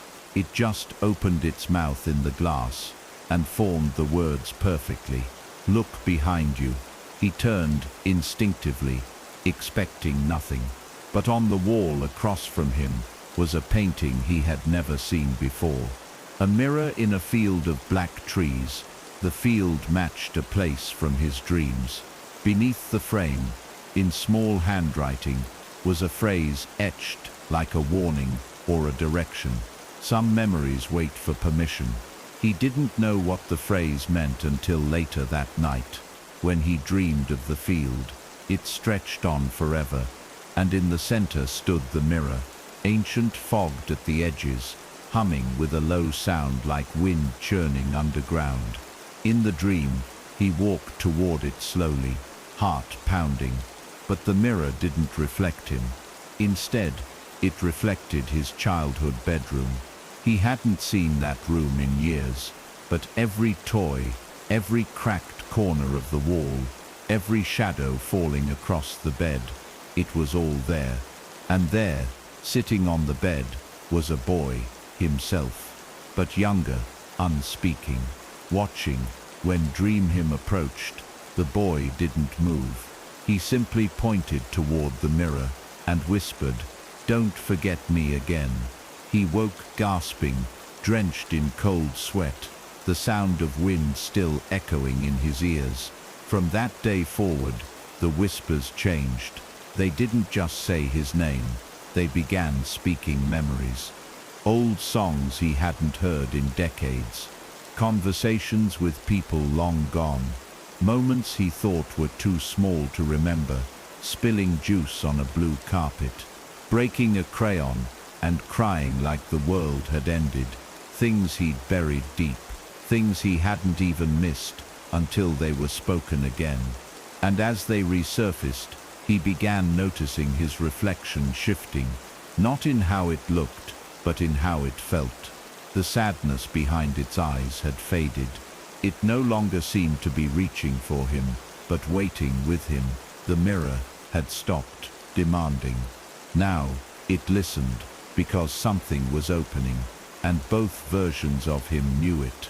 Then came the night he dreamed in reverse. Time flowed backward, not in seconds, but in emotion. He walked through events from his life, but unfelt them. He watched grief unform, anger unclench, laughter unwind, like film rolling backward. And at the end of that sequence, standing at the edge of a pond that looked like silver, was the reflection, not just as a man, as everything, a representation of every piece of him he'd once disowned, every moment he'd flinched from his own shadow. And when he walked toward the pond and looked down, he saw nothing. No face, no eyes, just a smooth surface. And the reflection stood behind him, speaking one word: return. He woke with that word in his chest, like a bell, not ringing, resonating. The morning light hit the bedroom mirror just right, and for a moment, he saw not his home, but the field again. A thin line of silver stretched across the glass, like a horizon. He didn't smile, he didn't scream. He simply stood there, one hand raised, fingers gently touching the surface. and the reflection touched back, not in sync, not in echo, with him, together. It wasn't about fear anymore, it wasn't even about truth. It was about coming home to something that had never left. Something in the glass had always known his name. And now, for the first time, he did too. It was never just about the knocking. That sound had only been a beginning, a warning bell from a version of himself that had lived too long in silence. The knocks weren't threats, they were calls, repeated and rhythmic. Each one a plea to remember, but he hadn't known that then. He'd spent weeks believing he was being followed, haunted by something otherworldly, when in truth, he'd been tracked by memory. The knocking was his own voice echoing back at him from a place he had buried. Now, the house felt different. Not safer, but more honest. There was no more knocking, but there was something deeper. A presence, a gravity in the walls and glass. Silence now held meaning. It had shape, like something waiting in the dark, not to harm but to join him. His movements had grown deliberate, not sluggish, not foreign, just synchronized. There was a fluidity to his posture, a calmness in his breath, like his body finally matched the rhythm that had always pulsed beneath the surface. He would stand before the mirror and see not just a face, but a presence looking back. Not malevolent, not familiar, just steady, watchful. And for the first time, he no longer questioned which side of the mirror he belonged to. There were still days when reality blurred, when he would catch a glimpse of a hallway that didn't exist, or a reflection smiling before he did. But those distortions no longer felt like mistakes. They felt like the edges of something wider, a merging of lives lived apart for too long. The reflection had once mimicked, then led. Now it simply existed with him. One night, while brushing his teeth, he caught a flicker behind his mirrored self, a flicker that didn't match anything in the room. A frame, a doorway, faint and wooden, standing impossibly still in the glass. He blinked. It remained. A door that wasn't in the house, yet stood solid in the reflection's world. Narrow, tall, almost regal in shape, its surface carved with delicate spirals he didn't recognize but instinctively understood. The handle was black, wrought iron, cold even in memory. As he stared, the door creaked open slowly, not rushed, not beckoning, just opening. Behind it, darkness, deep and fluid, like velvet folded 1,000 times. He reached out without thinking, hand trembling not from fear but from recognition. This wasn't new. He'd seen that door before. Not here, not now, but in dreams, in childhood drawings, in moments of silence that suddenly made sense. He whispered to the reflection, "What's behind it?" In the mirror didn't answer, but something did. A sensation, heavier than thought, lighter than breath, moved through his chest like a soft vibration. It wasn't knowledge, it was permission. He had the right to enter, to remember, not because he'd earned it, but because he'd always belonged to it. The door wasn't an invitation, it was a return. All the forgetting, all the years he'd tried to move past feelings he didn't know how to name, they had led him here, to the edge of memory. Not memory of events, but of identity. The door opened wider, the dark space inside, now humming faintly. Not a sound exactly, but a sensation that grew stronger the longer he stood there. He pressed a hand to the mirror and felt it soften, not with warmth, but with understanding. The reflection blinked, not in mimicry, but in agreement. He stepped forward, not all at once. It was more like drifting into warmth. After being cold for years, the mirror didn't ripple. It yielded, and behind the door, there wasn't chaos. There was stillness, a stillness that held everything. Forgotten joy, shame he thought he'd erased, quiet triumphs, buried grief. It wasn't a tunnel or a hallway, but a space that folded memory into shape. It wasn't scary, it was full. He walked across a landscape made of feelings, colors he didn't know names for, echoes of emotions felt once and never again. He saw a swing he'd fallen from as a child, the scent of rain before a funeral, the sound of laughter right before a door slammed. They weren't visions, they were truths, ones that had been waiting for him to stop running, to stop pretending he didn't need to remember. He came upon a mirror inside that space, a final one, tall, untouched, and for the first time his reflection wasn't there. Not his face, not the version that had followed him. Instead, the mirror showed light, a steady, pulsing glow shaped like a heart, but vast as the night sky.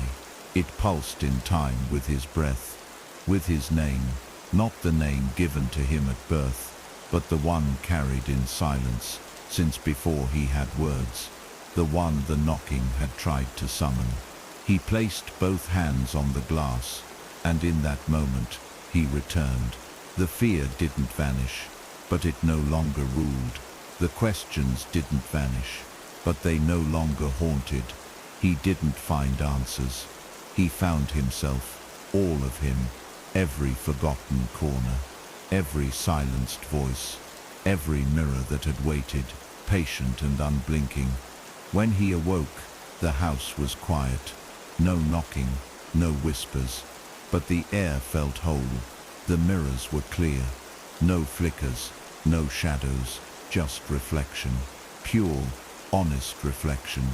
He walked past them now without dread. Sometimes he even smiled, not because the horror had ended, but because he had listened to it. The knocking had never been a warning. It had been a reminder that something had known his name long before he remembered it. Something in the glass had waited, not to possess, but to return what had always belonged, himself. And in the silence that followed, in the stillness that settled, he knew the mirror would never knock again. It didn't need to. He had answered. The quiet wasn't peace. It was memory, hollow and thick, filling the rooms like fog that refused to lift. The air carried the kind of stillness that clung to skin, making the space feel unfamiliar, even though it hadn't changed. He moved through the house like a man visiting a place he used to live, every object familiar, every shadow slightly out of place. Since the knocking stopped, the silence had become louder, not quieter. The mirrors once feared now stood exposed without blankets, without concealment. They lined the walls like watchful eyes, not judging, not threatening, but remembering. Sometimes he caught himself whispering things under his breath as he passed them. Not words, just acknowledgements, as if trying to tell them, "I know you're still there." And they seemed to respond, not with motion or sound, but with a kind of emotional pull, one that felt both distant and deeply intimate. It began slowly, a sudden memory of a face he hadn't thought of in years, appearing while washing dishes. A name he couldn't remember for a decade now came back with precise clarity. He passed a mirror in the hallway, and, just for a blink, it showed a different version of him, standing taller, a bit younger, and wearing a sweatshirt he hadn't owned in over 15 years. But when he turned, the reflection had corrected itself. He wasn't alarmed. Not anymore. The reflection hadn't made a mistake. It had shown him something true, something from a time when he was different, so different in fact, that he barely remembered being that person. The mirrors had begun showing not just him, but when he had been, and the more it happened, the more the boundaries of time and place thinned, as if memory itself had started leaking into his waking world. He began seeing fragments of his past life in impossible places. On the kitchen table, he found a note written in his handwriting, except it was a note he had scribbled in a journal from his university years. "You promised you wouldn't forget," it said. He hadn't written it recently, and yet there it was, resting on the same table where he now drank coffee in silence. Later that week, he opened a drawer and found a photograph torn down the middle. It showed him as a boy standing in front of a cracked mirror, something he barely recalled. But on the back, written in shaky ink, were 3 words. "He still waits." He didn't remember writing it. He didn't remember being in that room. And yet, every time he closed his eyes, he could feel it. The temperature, the dust, the way the glass shimmered with something unseen. These weren't hallucinations, they were returns. The mirror, piece by piece, was rebuilding him, not with what he wanted to remember, but what he had tried to erase. It all came to a peak one night when he stood in front of the largest mirror in his bedroom, exhausted from a dream that had left him breathless. The dream had taken place in his childhood home, but it had been inverted, walls too tall, light too grey, mirrors in every room. And in each mirror, he saw not himself, but his younger self, a child staring outward, eyes wide, mouth moving soundlessly, begging to be heard.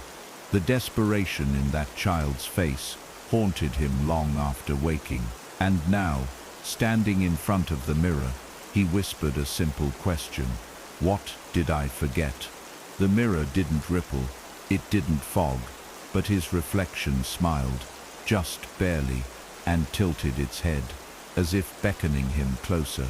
And in that moment, it changed, not its shape, not its form, but its depth. It showed him a bedroom floor covered in drawings, crayon pictures of eyes, circles, reflections. He remembered them. Vaguely, a phase, his parents had called it. But it wasn't a phase, it had been a message, one that no one had understood, until now. The memories bled into waking hours. One afternoon, while folding laundry, he suddenly remembered sitting in a school counselor's office, barely 10 years old, being asked why he always stared at mirrors during class. He'd forgotten the conversation entirely, forgotten the looks the teachers gave him, the way they whispered when they thought he couldn't hear. But the memory returned sharp and unyielding. The counselor had said he was detached, unfocused, but he remembered now what he had been doing. He hadn't been spacing out, he had been listening. Back then, the mirror didn't speak in words. It pulsed, it shimmered when no one else was looking. It made promises in the way only a child could understand. And then the mirror stopped. Or rather, he stopped, listening. And in that silence, the forgetting had begun. His reflection had faded into something passive, something dull, until now. One evening, with every mirror uncovered, every light off, he sat in the hallway floor cross-legged, surrounded by reflections. He wasn't afraid, not anymore. Each mirror seemed to hum faintly, not with sound, but with awareness. Each one showed a different version of him, some joyful, some trembling, some too tired to look back. But in all of them was a presence standing just behind him, not human, not monstrous, just watching. Its shape never moved, it never reached, but it was there. The shape of memory given form, a silhouette built of all the feelings too deep for language. It didn't scare him. In truth, he almost wept from the sight, because he knew, beyond reason, beyond logic, that this presence had watched over him through every stage of life, not to haunt, but to hold, to remember when he could not. And now, finally, he was strong enough to look back. And in the dark, with only his breath and heartbeat to measure time, he whispered, I remember now. His voice cracked. It didn't matter. Somewhere deep inside, something shifted, like a puzzle locking into place. And in the mirrors, all the reflections blinked, slowly, as one.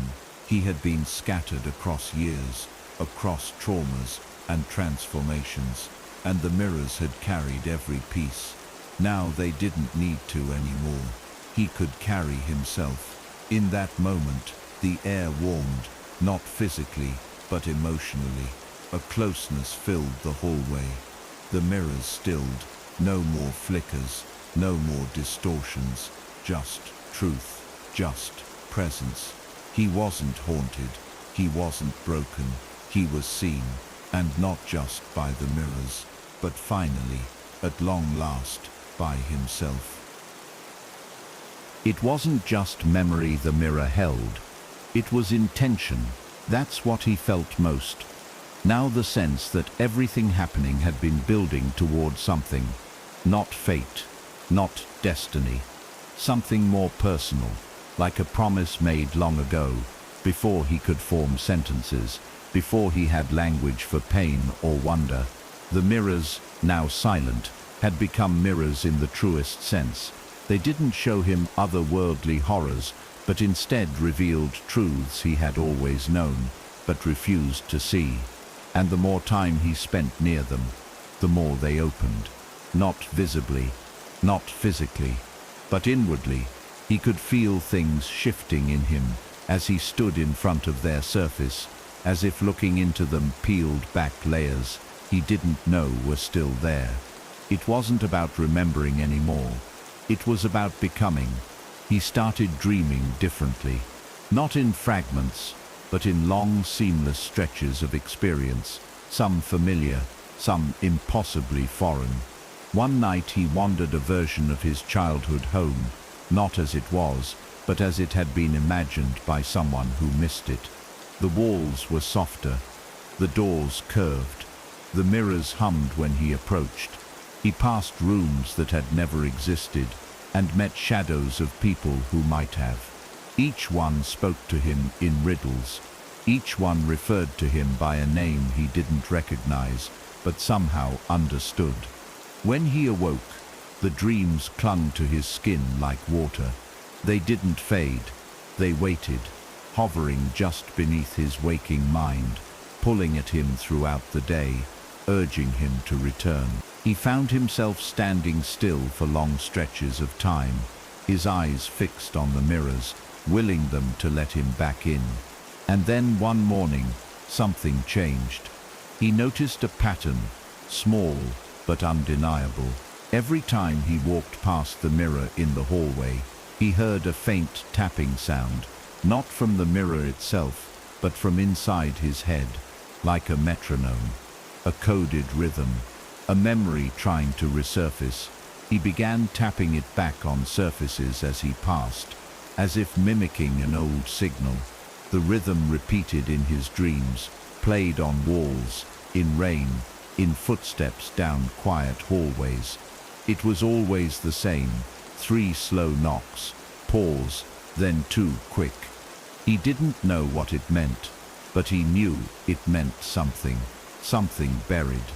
The more he mimicked it, the more the mirrors began to react, not dramatically, but subtly. His reflection would tilt its head. His face would linger an extra moment after he turned away. He felt on the verge of uncovering something huge, something old. One afternoon, he found himself drawn to the attic, a place he hadn't visited in years. The air was heavy with dust and silence. As he climbed the creaking ladder, he carried only a flashlight and a mirror from the guest room. He didn't know why, just that he needed to bring it. In the attic, the temperature dropped unnaturally. Shadows bent strangely around the beams, and the smell was faintly metallic, like old blood and iron. He set the mirror against a box and sat on the floor. For a long time, nothing happened. Then, with no warning, the tapping returned. Louder now, inside his skull. He tapped back on the attic floor. 3 slow, 2 quick. When the mirror flickered, he saw it, not himself, but the attic, as it had been years ago, clean, bright. A child's drawing pinned to the wall, and in the center of that drawing, a mirror with eyes. He scrambled to the box behind the glass and opened it, hands trembling. Inside were old journals, toys, broken frames, and at the bottom, folded and fragile, a stack of crayon drawings. The first showed his family, the next, a series of figures, some with faces, some without. And then, finally, one he hadn't seen in over 2 decades, a crude drawing of him sitting in front of a mirror, and in the mirror, another version of him, but with darkened eyes and a long shadow reaching out of the frame. On the back, written in jagged letters, "He's still waiting. Don't turn away this time." He sat frozen. His mind reeled. He remembered the drawing. He remembered hiding it. He remembered the feeling of being watched as he slept. But the adults had dismissed it. A nightmare, a phase, but it wasn't. It had started then. That night, he brought the drawing down and placed it in front of the living room mirror. He didn't light candles. He didn't speak. He just watched, and the mirror watched back. The drawing began to curl at the corners, as if reacting to unseen heat. And slowly, silently, a shape formed in the mirror, not behind him, but within the reflection, the silhouette of the same shadowy figure from the drawing, motionless, faceless, the presence he'd felt behind him for weeks. He didn't look away. He stood his ground, heart pounding, voice low. "I'm ready," he whispered. "I remember now." The shape didn't lunge, didn't scream. It just exhaled. The mirror fogged over with a single breath, and when it cleared, the figure was gone. But something remained. A faint outline on the glass, like an open doorway, not physical. Emotional, a path not yet taken, but finally seen. The next day, everything felt different. The air in the house was still, but not heavy. The mirrors, all of them, were silent, but settled. No knocking, no flickers, just presence, like they had finally released something, or accepted something. He looked at himself in the glass, and saw not just a man haunted, but a man returned. The memories no longer threatened to drown him, they buoyed him. He walked the halls of his home, not as a survivor, but as someone who had reclaimed his space, and in every reflection, he saw not fear, but truth. He wasn't being followed, he wasn't being hunted, he was being witnessed. And for the first time in a long time, he welcomed it. It had become routine, walking through his house not just as a resident, but as a guest in a place alive with memory. The mirrors no longer startled him. In fact, they had grown quiet, almost reverent. They reflected him with care, with detail, as if honoring every wrinkle, every breath. But it wasn't peace. Not entirely, because the silence they offered felt like the pause before a storm, not an ending, but the deep inhale before something returned. He began to sense that the house itself was holding something back. The way shadows clung longer to the corners, the way floorboards creaked, not when stepped on, but just before he entered a room. The mirrors weren't just remembering anymore, they were preparing, as if a threshold had been reached. And everything he had faced was only the first half of a conversation. His reflection began moving again, but not out of sync, not in defiance. It moved with a hesitation that wasn't his. The kind of hesitation a person wears when about to speak the truth. One evening, after brushing his teeth, he leaned in close to the bathroom mirror and whispered, "What are you waiting for?" And the reflection blinked, just once. Not at the same time he did.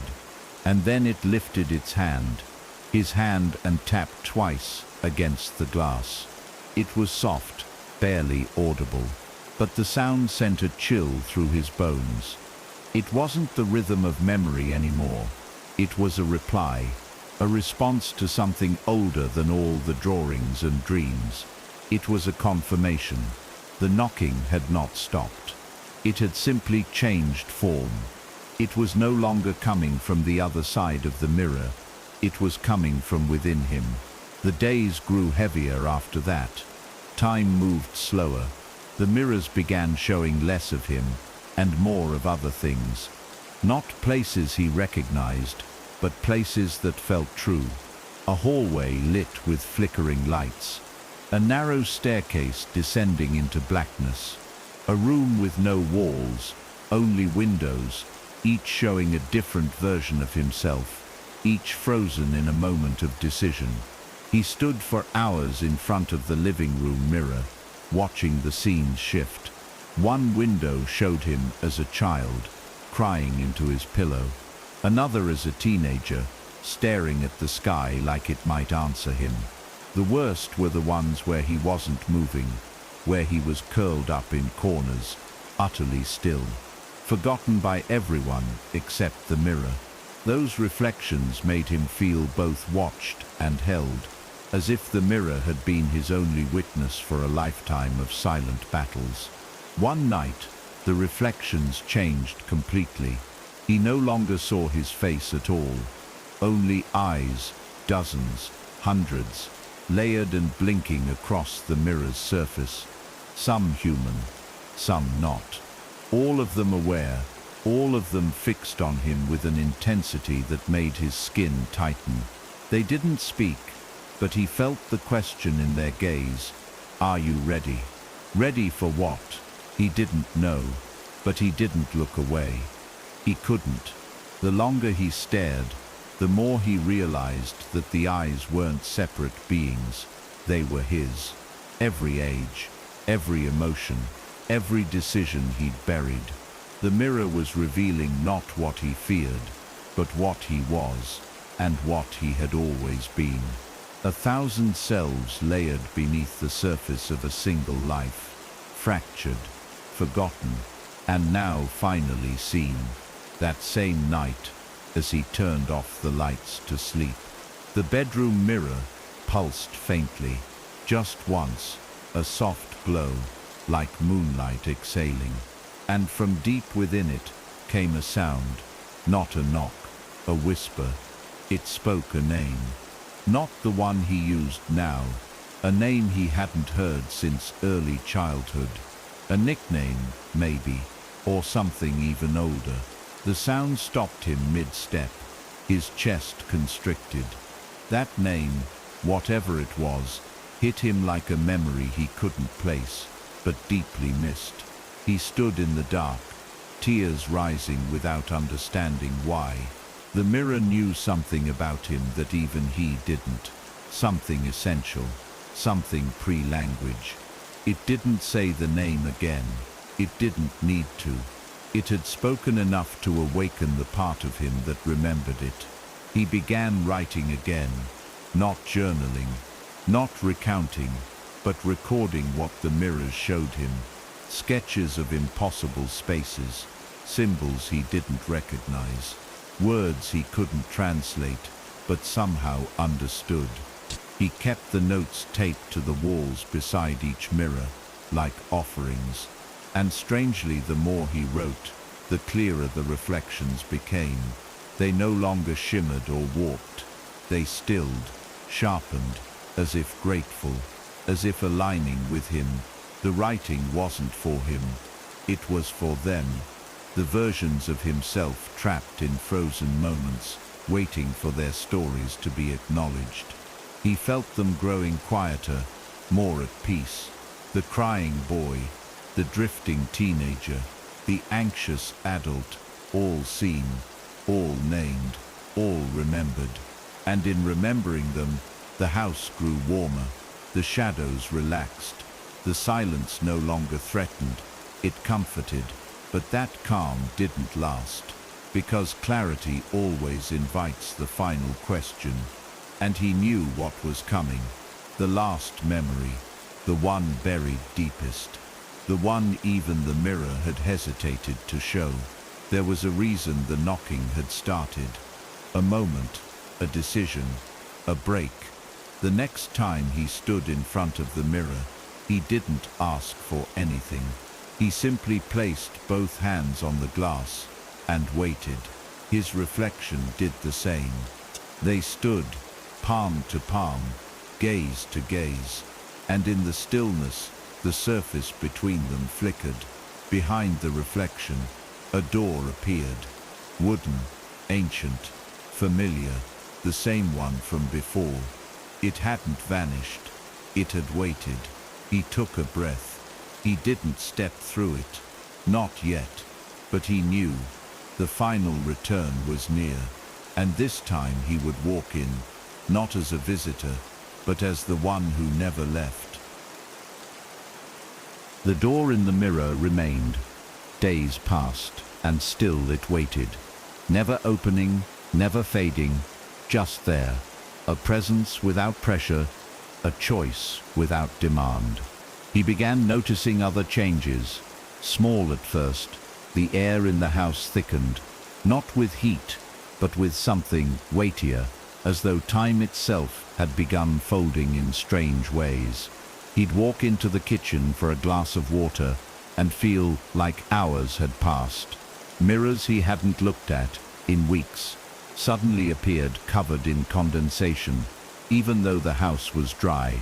And then there were the whispers, faint, unintelligible, never louder than a breeze, but always coming from the glass. Not malicious, not taunting, but familiar. They said his name sometimes, not his full name, just the part he'd nearly forgotten how to answer to, the one the mirror had whispered that night in the dark.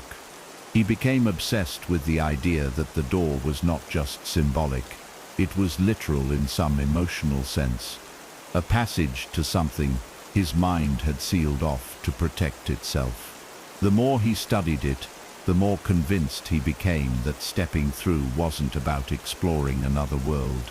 It was about meeting the version of himself he had exiled long ago, the one who had stood at the edge of trauma and chose silence, the one who had felt the first knock and turned away. He began preparing, not with candles or rituals, but by saying goodbye to things, to habits, to fears, to the walls he'd built inside himself. He stopped checking the locks every night. He left the lights off when moving through the hallways. He began to trust the stillness, because deep down he understood the knocking had never come from something outside. It had come from behind the door within the mirror, and it had always known he'd return. The night it happened, there was no storm, no flickering lights, just quiet, heavy, absolute quiet. He stood in front of the mirror in the hallway, the one where the door had first appeared. It glowed faintly now, like a memory softly lit. His reflection didn't blink, didn't move. It waited. He reached forward, fingers trembling, not with fear but anticipation. As he touched the glass, the surface rippled like water. The door in the reflection creaked, slow and mournful, as if groaning from the weight of decades left unopened. And behind it was darkness, not empty, but vast, a thick, undulating shadow that seemed to breathe. He took a breath and stepped forward, not with his body, but with something deeper. The moment his palm pressed into the glass, a sharp pressure bloomed behind his eyes. His breath caught in his throat. The world tilted, and suddenly he was through. It wasn't like a dream, it was too clear, too sharp. The world inside the mirror wasn't a mirror at all. It was a version of his house, but drained of time. Everything was the same, and yet aged, not older, not ruined, just settled, like memories fossilized in their most potent form. The air smelled like old books and burnt leaves. The silence wasn't empty, It was dense. Echoes of footsteps he once took. Still walked the halls. He could hear laughter in the wallpaper, a sob stuck in the staircase. Every room pulsed with versions of himself, transparent, flickering like film, looping moments he had long buried. He followed them quietly, not interrupting, not judging. He watched a child version of himself hide drawings beneath floorboards. He watched a teenage self close a journal and shove it under a mattress. And he saw himself, aged just a few years, standing before a mirror, fists clenched, whispering, "Please forget." At the center of the mirror world stood the true mirror, tall, cracked. It did not reflect, it contained, and within it, a silhouette sat hunched, unmoving. He knew immediately who it was. The version of himself that had stayed behind. The one who had accepted the weight of forgetting so the rest of him could function. The one who had taken the knocks, absorbed the whispers, and waited for the return. He approached slowly, the sound of his steps echoing like heartbeats. The figure raised its head. No eyes, no mouth, just a face made of static and light. But he understood. He reached out, and the figure mirrored him perfectly, palm to palm. This time, there was no fear, only reunion. As they touched, the walls around them pulsed with light.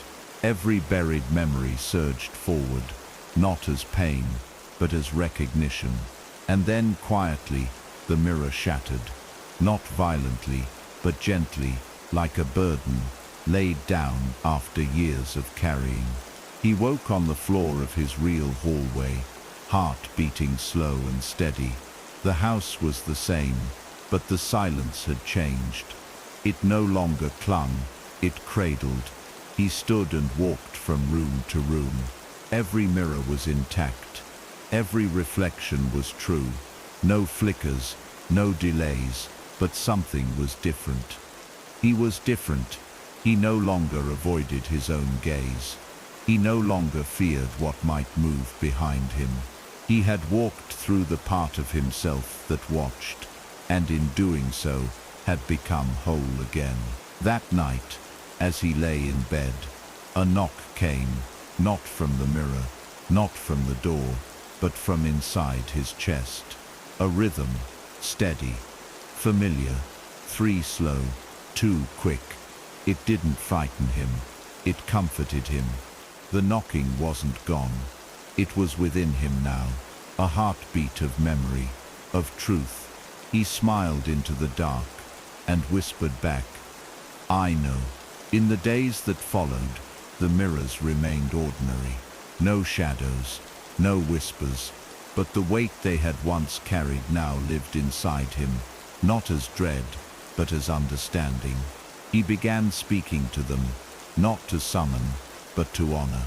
They had been his witnesses, his archives, his quiet companions, when no one else noticed. And though they no longer moved on their own, he sometimes caught glimpses, faint smiles, tiny tilts of the head, reminders that they were still listening. But they didn't have to knock anymore. They didn't need to reflect his fear, because now he reflected himself, fully, honestly. And the house, once haunted by silence, now held a warmth born not of light, but of remembrance. The mirrors had returned everything, and he had finally answered. It began the day after he woke up from the mirror. The silence in the house had changed, but not in the way he expected. It wasn't heavier, or louder, or more violent. It was quieter in a way that demanded notice. The kind of silence that followed someone into a room and waited. The mirrors were still. No knocks, no flickers, no shifting reflections. Yet everywhere he went, the sensation followed him. Not the sensation of being watched, but the sensation of being mirrored. He'd pour a glass of water and feel something in his wrist, move a half second too late. He'd reach for a book and feel his breath catch, like someone behind him had done it too. It wasn't fear he felt, it was awareness. Something had crossed over, not to haunt, but to stay. He began noticing patterns, small at first. A light bulb would flicker every time he passed a particular corner of the hallway mirror. A coldness would settle at the back of his neck when he looked too long into the one in the guest room. Once, while brushing his teeth, he looked up and saw a smear on the mirror. When he tried to wipe it away, his reflection didn't move. It simply watched him, blank-faced. No malice, no trickery, just a delay, a lag that lasted too long, like someone who had to remember what to do next. When the reflection finally caught up, it smiled, not in a sinister way, not wide or exaggerated, just knowingly, as if to say, "You see it now, don't you?" And he did. The presence that had once lived inside the mirrors was no longer confined to them. It was here now, with him. He went for walks to escape the sensation, but it followed him outside. Storefront windows, puddles, elevator panels, anything that reflected light. The reflection was always there, not always mimicking. Sometimes it stood still while he moved. Sometimes it looked at him from a different angle than the surface should allow. Once, in a train window, it stood facing him while his own body faced forward. He turned his head, heart thudding, and the reflection didn't. It just stared, unblinking, watching, a silent, loyal witness to his every movement. No one else seemed to notice. People passed by, caught their own reflections, kept walking, but his reflection stayed behind each time, eyes lingering even as he moved on. It wasn't his mirror self anymore. It had become something else, not a separate being, but a version of him that had waited too long to be acknowledged. And now that it had been seen, it refused to be forgotten again. Sleep became difficult, not because of fear, but because of presence. He could feel it in the room, never threatening, just there. The sensation was like trying to fall asleep beside someone you thought was gone. He'd roll over, and the air on the other side of the bed would feel colder. He'd turn on his side and swear he heard breathing that wasn't his. He placed a mirror on the bedside table to test himself, to see if he was imagining it. For the first few nights, it was empty. But on the fourth night, just before sleep took him, he opened his eyes to see the reflection turn slightly toward him, face not quite aligned, eyes watching. It didn't move. It didn't blink. It just stayed, like a portrait of himself that had grown tired of pretending not to care. He covered the mirror and slept in short, dreamless pieces. Then came the voice. Not a hallucination, not a thought, a voice. His own, but layered with something deeper, like it had been soaked in memory. It didn't speak often, just enough to make itself known. He'd be standing in the hallway, and a whisper would slide against the inside of his ear. "You remember now, or you asked me to wait, or the one that hurt the most. I'm what's left." It never begged, it never screamed. It simply stated truths that he had buried beneath years of distraction and denial. The voice wasn't asking for release, it was stating its right to exist. And in those moments when the voice echoed, the mirrors would shimmer, just faintly, enough to remind him they were still part of this, that the presence wasn't separate from them. It was them, and it was him, and the space between was vanishing. One evening, after a particularly long day of trying to behave like nothing had changed, he stood in front of the hallway mirror and stared. For a long time, neither he nor the reflection moved. And then, without warning, the reflection took a step forward. He did not. The glass didn't ripple, it didn't break. but the image inside it walked closer, as if the distance between the glass and the world had been erased. The reflection reached out, not with menace, but with intention, and he didn't flinch. He lifted his hand to meet it, and their palms pressed together, one real, one remembered. In that instant, a sensation shot through him, not fear, not electricity, but recognition, as though something long missing had returned to its rightful place. His knees buckled, he leaned into the mirror, eyes burning, and whispered, "I'm sorry I left you there." And the reflection smiled, not with forgiveness, but with relief. After that night, things did not return to normal. They settled. The presence no longer followed him. It walked with him. In every reflection, there was not just a version of him, but a witness to who he had been, and who he was still becoming. The knocking never resumed, but sometimes, in the quiet moments, he'd feel a rhythm inside his chest, 3 slow, 2 quick, a heartbeat not born from biology, but from memory. The mirrors no longer tried to speak. They didn't need to. They had said everything they came to say, and now, finally, he understood.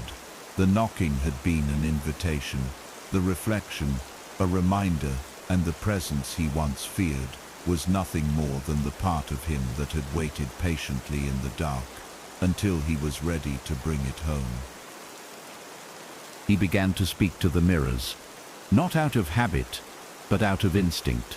At first it was casual, soft greetings in the morning, half sentences muttered when passing by, but the more he spoke, the more he felt heard, not in a mystical way.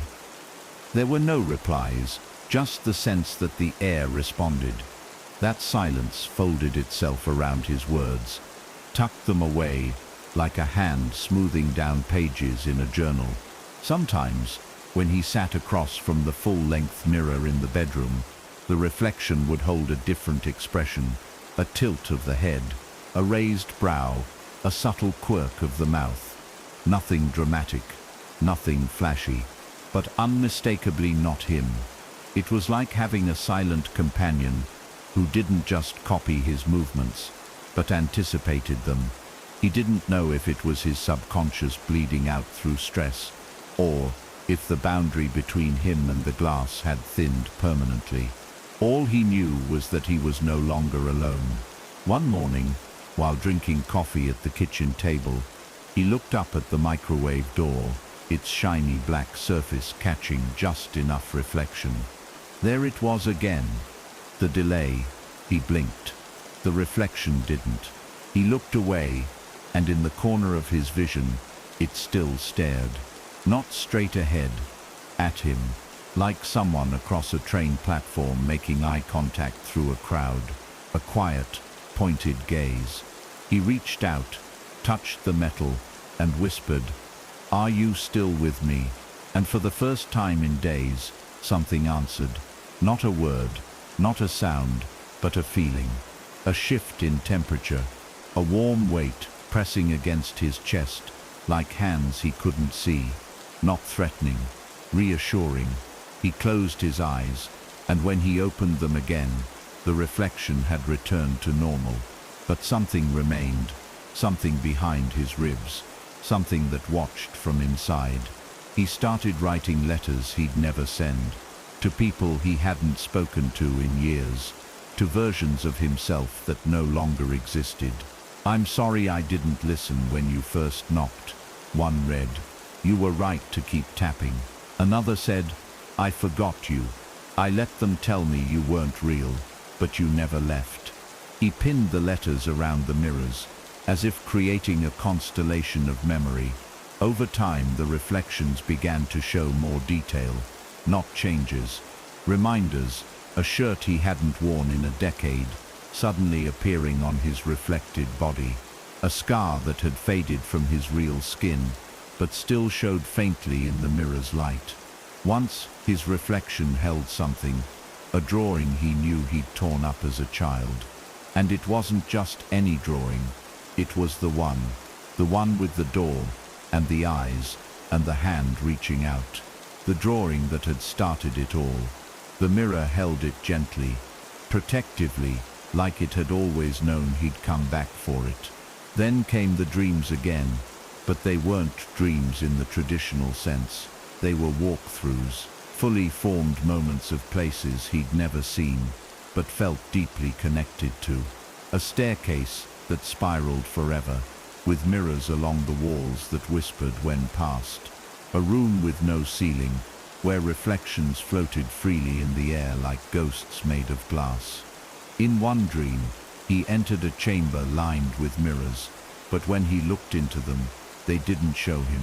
They showed people he'd forgotten, faces from childhood, flashes of neighbors, classmates, even strangers who had brushed past him in the street. And all of them were knocking. Some gently, some desperately, all trying to be remembered. He woke with tears on his face and a weight in his chest that stayed the entire day. Not grief, not fear, but responsibility. The understanding that forgetting had consequences, that every version of a person he ignored had waited and still waited. He began to notice something stranger. The presence that had followed him home, that once hovered near mirrors, now moved without them. He'd feel it walking with him down aisles at the grocery store. He'd sense it behind him when he stopped at red lights. And once, in the quiet stillness of a museum, he stood before an oil painting, only to realize that his own reflection wasn't in the glass frame, but beside it. A faint shimmer in his periphery. A second presence breathing just a moment after he did. The world had stopped pretending that only one version of him existed, and instead of resisting it, he found comfort in it. As if the universe was finally admitting the truth, that none of us are ever fully one person at a time. We are the sum of all our hidden selves, all our ignored pasts, and now he was finally carrying his with him. But there were moments of wait, too, nights when the presence inside the reflection seemed troubled. It would pace in the glass, or sit hunched, back turned, unmoving for hours. One evening, the mirror in the guest room fogged over from within, and a handprint appeared. Not pressed, not smacked, just placed, a gentle shape. Waiting, he walked into the room, stood before it, and placed his own hand where the mark had formed. The glass was cold, colder than it should have been. He didn't speak, he didn't blink, but he felt a sadness rise inside him, like steam from boiling water, a grief he didn't understand. He whispered, "What did I forget now?" And the handprint faded, not with anger, but with silence. And in that silence, he felt the presence pull back, just slightly, not gone, just retreating. It hurt more than he expected, to feel distance from something that had followed him through so much. But he understood, even the forgotten parts of us need rest. That night, as he sat in the hallway between mirrors, letters around him, the house dark and quiet, he breathed deeply. The air felt full, like a cathedral just after the last prayer. He looked at his reflection across from him, calm still, eyes open. The presence was still there, not behind him, not within the glass, but within him. It no longer needed to appear to be felt. It was a part of his rhythm now, a part of his story. And though the knocks had stopped, though the mirrors were still, the memory remained alive. That was the gift, and the burden. He would never forget again. And the version of him that had waited, that had followed, that had knocked, would never have to. He began to live differently, not louder, not braver, but more deliberately. The version of himself that once feared mirrors now passed them slowly, respectfully. He no longer avoided his own eyes. He lingered, observed, not for vanity, but for consistency. He needed to make sure he was still there. that the presence walking beside him wasn't overtaking him or becoming too familiar to distinguish, because lately it had begun to blur. There were mornings when he'd pass by the bathroom mirror and pause, not because the reflection was strange, but because it looked more him than he felt in that moment. Sharper posture, deeper gaze, more aware. Once he lifted his hand to scratch his chin and saw that the reflection had already done it a moment before. He stepped back, rubbed his eyes, but the reflection only tilted its head with a soft, unsettling patience, not threatening, just waiting for him to catch up. He no longer questioned whether the presence had a mind of its own. It did. It didn't speak or demand, but it chose, it remembered.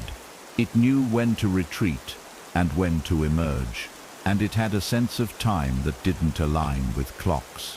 One afternoon, while folding laundry, he looked up at the television screen, off, black, reflective, and saw something behind him in the reflection, a second outline, his own, but not perfectly his, taller, shoulders hunched just slightly, head tilted at a familiar, sorrowful angle.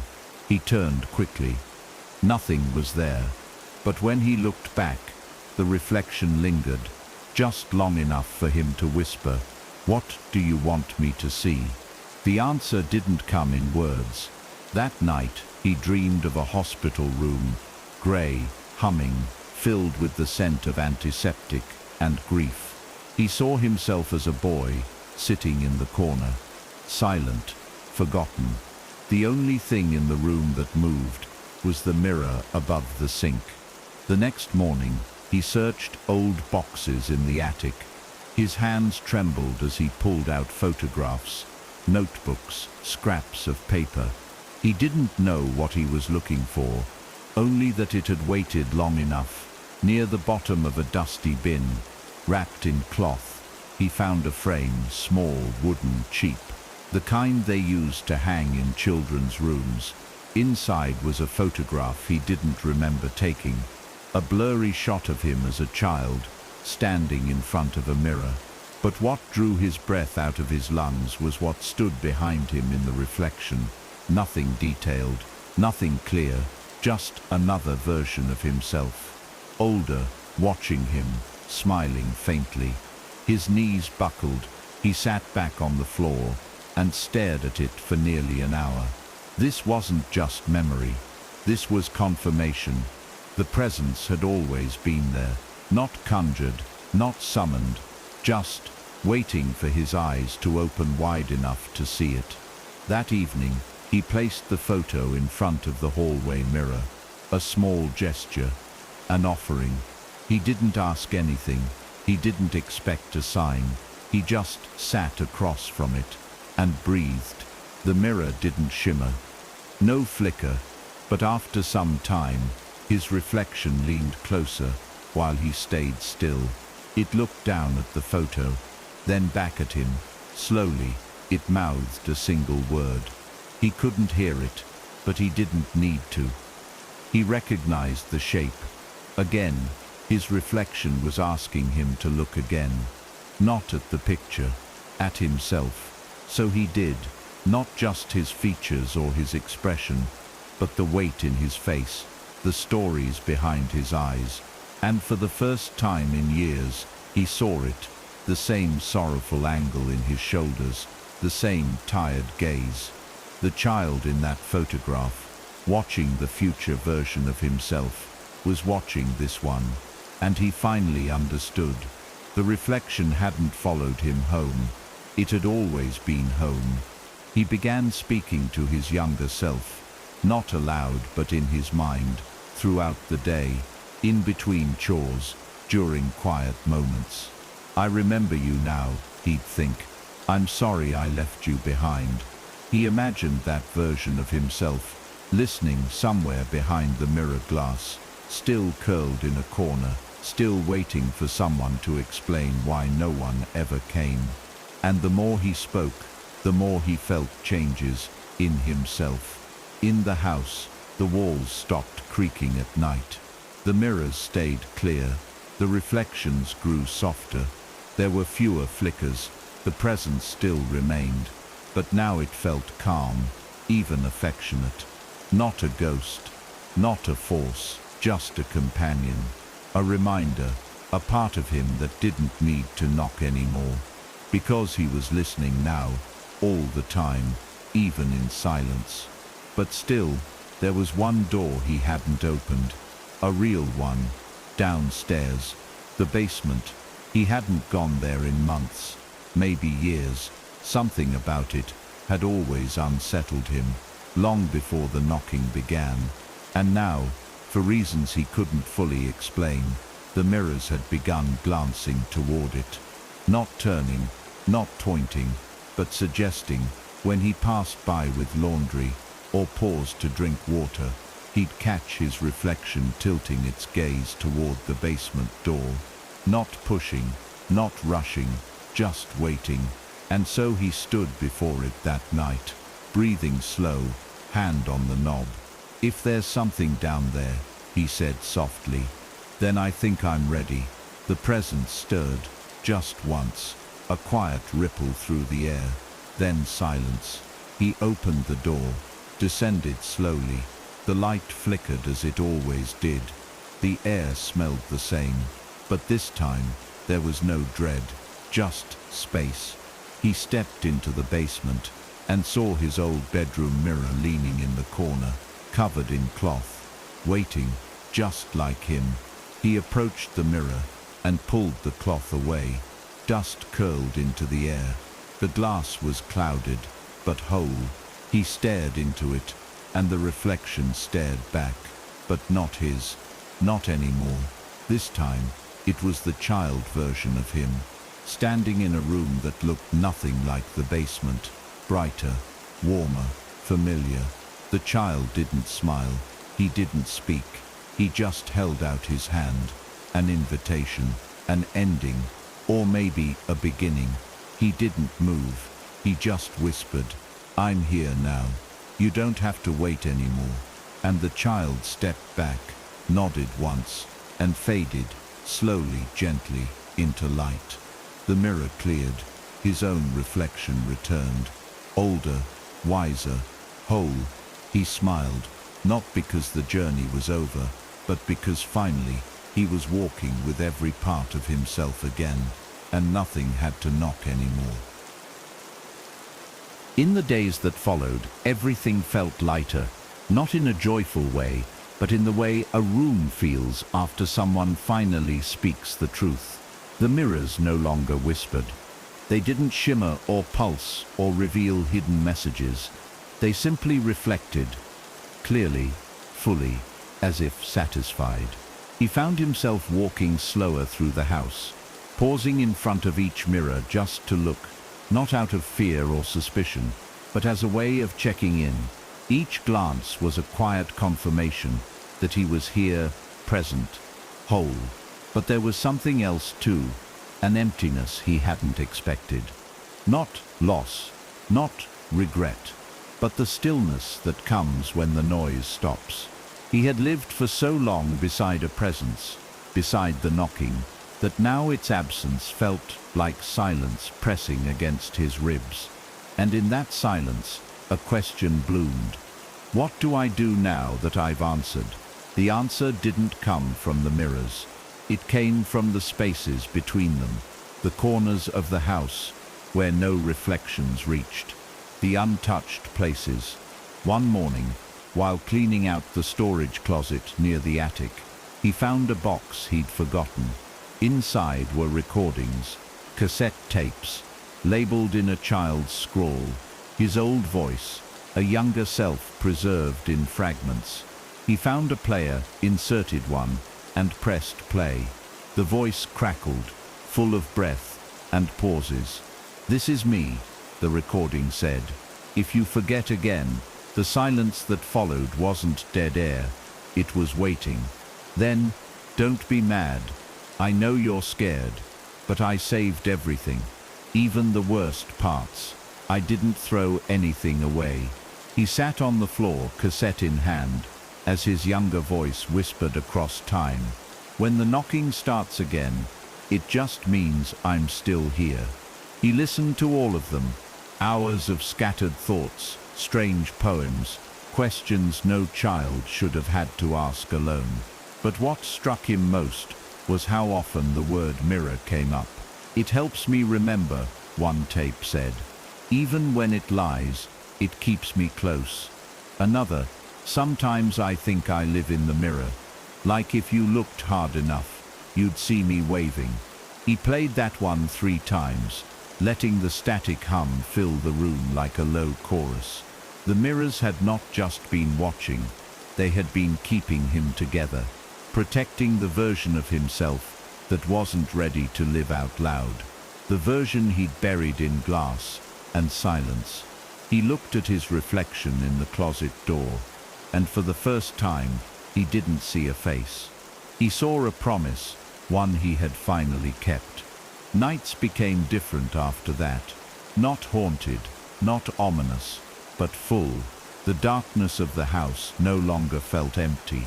It felt occupied, not with spirits or threats, but with presence, with memory, with versions of himself that had finally found peace. He began leaving mirrors uncovered at night, where once they felt like portals, now they felt like windows, familiar, friendly. He'd catch a glimpse of himself brushing his teeth and feel comfort, not because of the act, but because of who he now recognized. His reflection no longer startled him, it greeted him. Once, walking down the hallway half asleep, he passed the long mirror near the stairs and whispered, "I missed you." And in the corner of his vision, his reflection smiled just a second before he did. But memory is never truly done speaking. One evening, as he sat in the living room with the lights dimmed, the mirror across from him began to fog, not from heat, not from breath, but from within. Slowly words appeared in the mist. "Just 5, you never asked about her." His heart stilled. The fog lingered. The words remained. Her, not a name, not a face, just a weight. He knew who the mirror meant, but he had never said it out loud. He rose to his feet, walked to the glass, and whispered, "I couldn't." The mirror didn't answer, but in its silence, he felt the presence shift, not accusing, not angry, just waiting. She had always been there too, a part of the forgetting, a part of the knocking, a part of the grief he had packed into mirrors and closets. He placed his hand on the glass and said her name, quiet, almost ashamed. The fog cleared. The mirror didn't reply. It didn't need to. Saying it was enough. The next morning, he placed a photo of her near the hallway mirror, not out of ritual, just out of memory. She had been a part of the knocking too, of the loss, of the silence that used to sit so heavily in the corners of his life. He had buried her image behind fear and noise, too scared to remember, too shattered to grieve. But now he was different. The knocking had changed him, or perhaps revealed him. That night, as he passed the photo on the way to bed, the mirror behind it reflected both of them, him in the present, her in the past, not as a ghost, not as a vision, but as a shared space. A memory remembered properly. He stood there for a moment and said aloud, "You were part of me too." The mirror glowed faintly, a quiet acknowledgement, a soft final knock from the other side. The reflection didn't follow him anymore.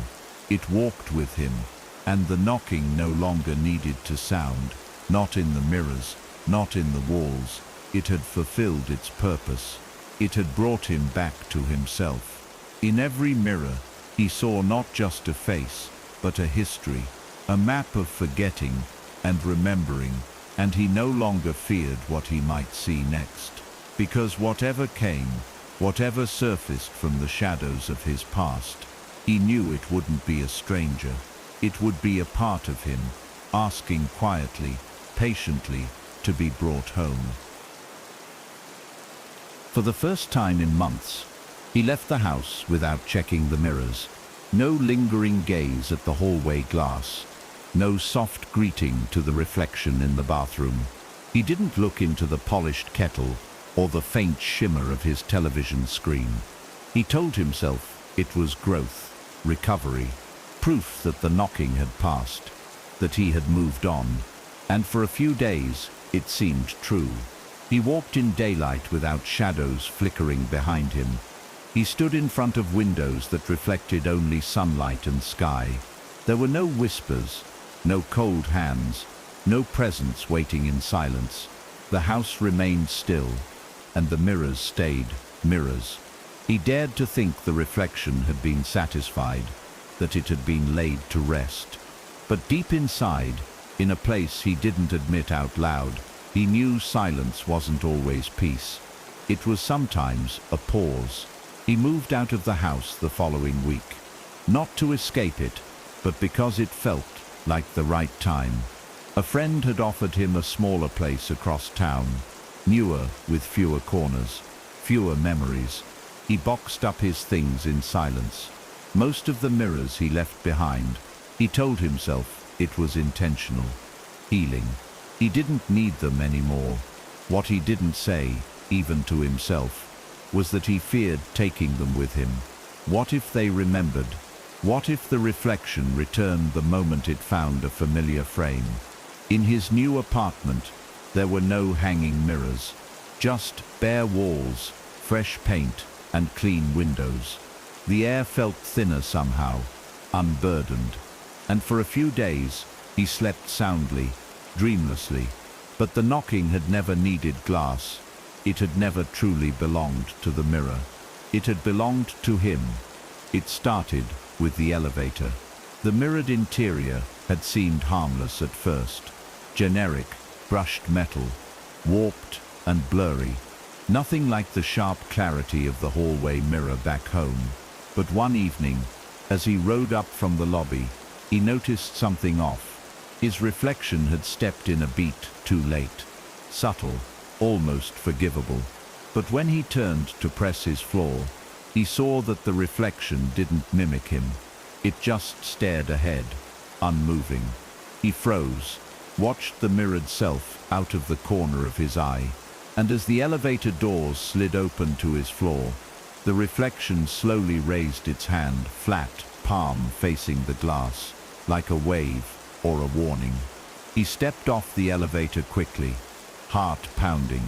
Back in his apartment, he avoided anything that reflected light. But it was too late. The mirror had stayed behind, but the reflection had followed. The signs came faster after that. Shadows that moved in the wrong direction. Reflections in windows that stayed still while he walked past. One night, he stared into the black screen of his phone and saw the reflection tilt its head slightly before he did. The air in the apartment, once light and easy, began to thicken again. Not with fear, but with attention. Something unseen had returned to watching. A familiar pull began to stir beneath his skin, a subtle pressure behind his eyes, like he was being drawn into a place just behind the world he could see. When he finally spoke into the silence, just a soft, tired, "Are you still here?" The faucet behind him began to drip, slowly, 3 drops, pause, 2 more. He didn't need to count it. The rhythm was unmistakable, 3 slow, 2 quick. The knocking had never stopped. It had only changed shape. He tried to fight it with normalcy, going out more, staying in public, avoiding solitude. He visited a friend's place one night, a loft filled with artwork and warm lighting, music humming gently in the background. For a moment, he forgot. He laughed. He felt light. But as he passed the antique cabinet with its glass front, he saw it again, his reflection just barely off. The wrong shoulder raised, a blink that never came. And in the next room, when he looked into the darkened TV screen, he saw a shape behind him. Not a figure, just a density, something thick with memory. He excused himself, his heart racing in a rhythm he hadn't felt in weeks. He walked home under street lamps that flickered at his approach, and as he unlocked his apartment door, he swore he heard footsteps behind him, stop exactly when he did. He didn't turn around. He didn't need to. He knew it was still there.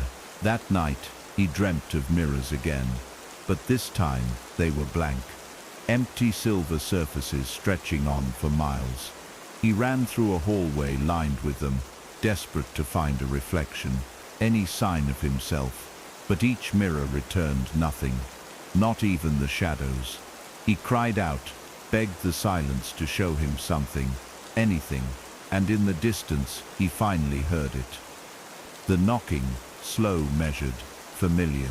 It didn't come from a mirror, it came from within one of the blank walls. He pressed his ear to it, heard his own voice, younger, hoarse, "You said you'd come back." The sound of someone knocking from inside their own memory. He woke up, gasping, drenched in sweat, and on the wall beside his bed, a faint outline had formed. Not a message, not a shape, just the ghost of a handprint. 5 fingers, slightly smudged, as though something had leaned there while watching him sleep. He knew then that he hadn't brought the presence with him. It had never left. It wasn't the mirror that haunted him. It was the reflection, the version of himself that had waited too long to be seen, and now refused to disappear. It had followed him not through glass, but through memory, through silence, through the unfinished places in his life. And no matter how far he moved, how fresh the walls, or how new the locks, the knocking would find him, not as sound, but as reminder. A heartbeat echoing in reverse. A promise not yet kept. And as he stood once more before the elevator mirror, watching the reflection stare just slightly too long, he whispered, "I see you." The reflection blinked, smiled faintly, then mimicked him perfectly. The elevator stopped. The doors opened. He stepped out, not away from the reflection, but with it. And this time, it followed not from behind, but beside him. The next few days passed in a kind of suspended normalcy, like the air was holding its breath. The apartment felt neutral, inoffensive, filled with the quiet hum of appliances and the distant sounds of neighbors moving through their lives. But beneath that quiet lived an awareness, his own, the kind that lingered just beneath the skin, whispering that something watched, even when it didn't show itself. He tried to ignore it. He cooked, read, kept the TV on low even when he wasn't watching, but the feeling remained. He noticed how often he caught himself glancing into darkened surfaces, his phone screen, a window pane, the glossy edge of a picture frame, and each time he looked not to admire his reflection, but to check, as if something had made a habit of almost returning, as if absence wasn't the same thing as peace. The reflection had grown quiet. It no longer delayed its movements or stared too long. It blended back in, almost perfectly. But that, somehow, felt worse. Before, the distortions at least warned him. The lags, the smirks, the little gestures of difference. They were signs. Now there was nothing, only perfect mimicry. He'd brush his teeth, and the reflection followed. He'd look left, it followed. But the unease didn't leave. It sat behind his ribs like a forgotten name. Once, he dropped a spoon in the kitchen, and as he bent to pick it up, saw the reflection hesitate for the smallest fraction of a second before crouching with him, just enough to confirm his fear. It was still aware, just quiet, just watching. And quiet watchers always meant something was coming. One evening he decided to test it. He set up his phone camera and angled it toward the reflective glass of the patio door. recording while he stepped out of frame. Just 5 minutes, he told himself. Just long enough to see if anything changed when he wasn't looking. When he returned and played back the video, the footage showed nothing unusual at first, just the stillness of the room, the faint sway of a curtain in the breeze. But near the end of the clip, something subtle happened. In the reflection of the patio glass, his own figure appeared, but he hadn't stepped into frame yet. It was just standing there facing the door, still, waiting, and just before the video cut out, the figure in the glass lifted a hand, slowly, then placed it flat against the door. Not like it was reaching out, like it was leaning in. He didn't sleep that night. Not because he was afraid of what he'd see in the mirror, but because he no longer trusted himself to tell the difference between what was real and what was returning. He began to question the timelines. When had the reflection first become strange? When had the knocking really started? He thought back to childhood, memories of speaking to himself in mirrors, games he thought were imaginary. Had it always been with him? Had it always watched from the other side, waiting for the years to pass, waiting for him to return? He remembered once, as a child, looking into the mirror late at night and whispering, "You're not me, are you?" And now, all these years later, it felt like the answer had finally arrived, long delayed, but deliberate. Not a voice, not a sound, just a look, held a second too long. That meant, no, I never was. He started seeing it in other people too. Not clearly, not always, but occasionally he'd glance at someone's reflection in a window or store display and notice something off. A blink that didn't match, a tilt of the head that didn't align with the original. Once, while crossing the street, he passed a young woman whose shadow stretched just a little too long behind her, and in the reflection of a parked car, she wasn't walking at all, just standing still, watching him. He turned, confused. She kept walking like nothing had happened, but the reflection stayed frozen, even after she was gone. The thought hit him like ice. It's not just mine anymore. The presence had grown curious, mobile. It had learned the world, learned the shape of others, and now it was exploring, quietly, cautiously, but surely. By now, every dark surface in his apartment felt like a threshold. The TV, when off, felt like an eye.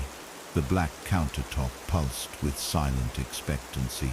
He caught himself speaking aloud again, not out of madness, but to make the silence less dominant. "What do you want?" he asked the reflection one night.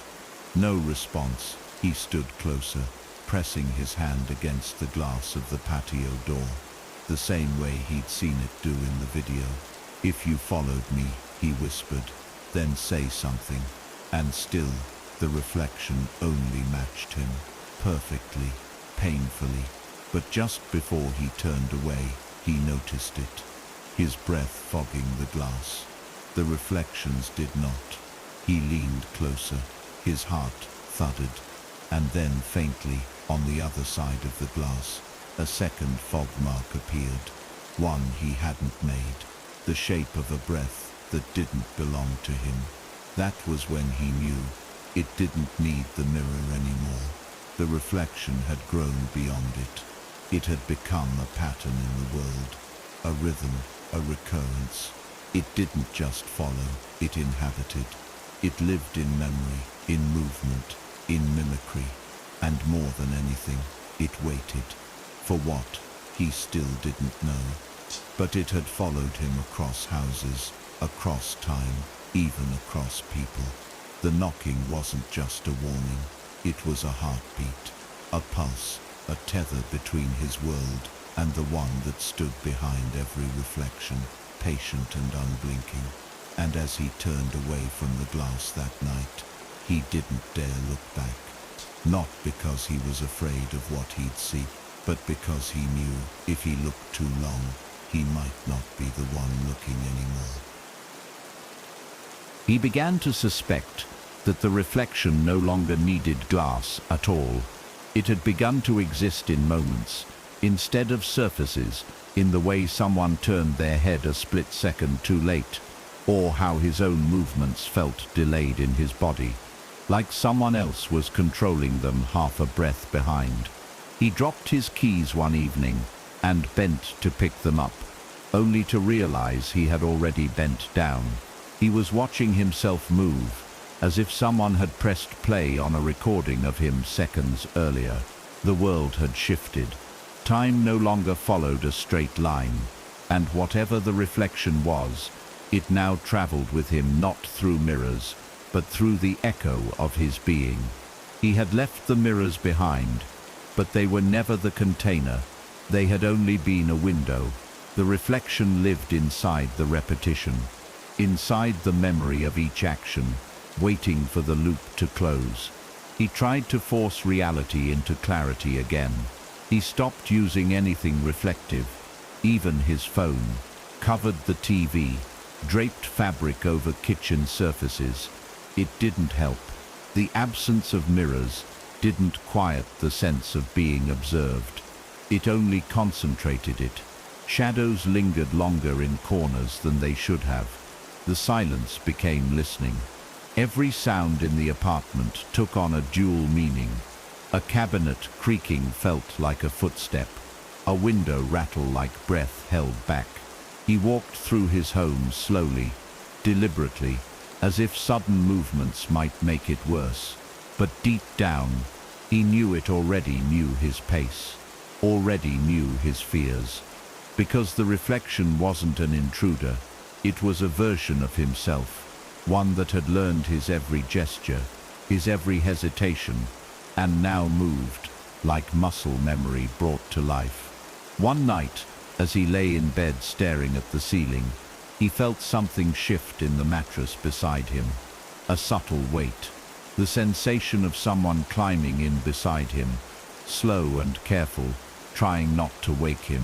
He didn't turn his head, didn't breathe. The weight didn't move again, but in the window across from the bed, he saw it clearly, two bodies lying there.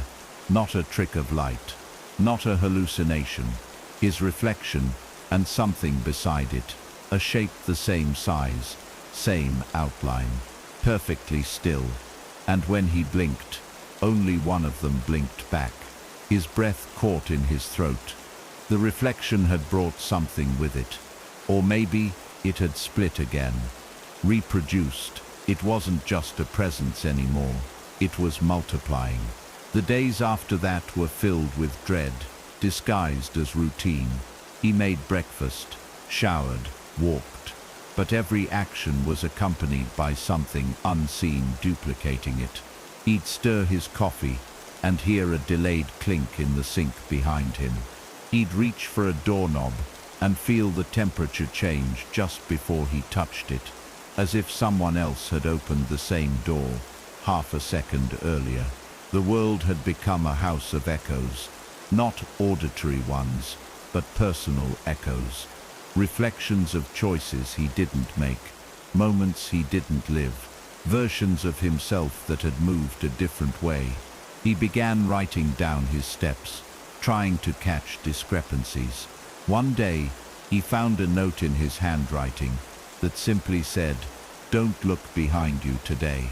He didn't remember writing it, but when he turned around anyway, he saw his own shape reflected faintly in the dark window, not looking back.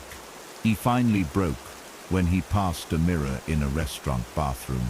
It was small, circular, fixed above the sink, harmless, but as he glanced into it, his reflection wasn't alone. A second version of himself stood behind the first, slightly out of focus, but undeniably there. Not a trick of light, not a smudge. It wore an expression he didn't recognize. Sadness, pity, or was it triumph? He didn't move. The reflection didn't either. He stood there for several minutes, unable to look away. And then, without him moving, the reflection raised its hand and pressed it against the inside of the mirror. The knock was silent, but he felt it in his chest, like a heartbeat gone wrong. A slow, measured thud against the glass of his mind. It was no longer knocking to be let in. It was knocking to let him know he was already inside. He left the restaurant and walked aimlessly through the city, unable to shake the feeling that something was walking beside him, out of sync, but undeniably present. He passed a row of storefronts, each glass pane catching distorted versions of himself, each one slightly off. One with his head tilted, one smiling faintly, one not looking at him at all. It was like the world had fractured and scattered his reflection across the city, and every piece was aware. He reached a bus stop and sat on the bench, his hands trembling. Across from him, in the dark glass of the mat board, his reflection sat calmly, hands still. He stared into it and whispered, "What do you want from me?" The reflection blinked, and for the first time, its mouth moved independently. It formed a single word. He couldn't hear it, but he saw it clearly. Remember, that night, back in his apartment, he stood before the covered mirror he had brought out of storage, but never unwrapped. It had followed him from the old house. It had been with him since the first knocks. He knew now that the reflection wasn't trying to scare him. It had been trying to remind him of what? He still didn't know. But he had spent too long running, hiding, forgetting. He took a deep breath and pulled the cloth down. The glass was darker than it should have been, murky, like a surface that remembered too much. His reflection stood there, still as ever, but this time it looked tired, worn, as if it had waited 1,000 lifetimes for him to be ready. He raised his hand, and so did it. Not in mimicry. In reunion, the knocking had stopped, because now he was listening, and the reflection was no longer behind the glass. It was home. The mirror stayed uncovered. For the first time in years, it stood unhidden in his apartment. Silent, watchful, steady. He no longer feared passing it. He didn't flinch when he caught glimpses of his reflection late at night. Didn't avoid it in the half-light of early morning. He had accepted something most people spend a lifetime avoiding, that the version of ourselves we fear the most is the one we've buried under years of denial. The reflection wasn't some dark twin or ghostly double. It was him. The parts he left behind, the fears he never spoke aloud, the memories he chose not to carry. It had followed him not because it wanted to replace him, but because it couldn't survive without being seen. And now that it had been, the knocking had shifted from something frightening to something familiar. But peace didn't come all at once. That's not how healing worked. Some days, the reflections still moved too slowly. Sometimes they lingered a little longer than they should. Once, as he leaned over the bathroom sink, he caught his own face smiling back at him before he had even begun to smile. A reminder, a presence, a signal that not everything had settled completely. But he didn't look away. He nodded softly, like greeting an old friend. The reflection returned the gesture, not with mockery, but with quiet respect. They had become companions, no longer locked in a dance of fear and mimicry, but something closer to trust. Not because the reflection had changed, but because he had. He had stopped treating it like an enemy and started treating it like what it had always been, a message. Still, some questions haunted him.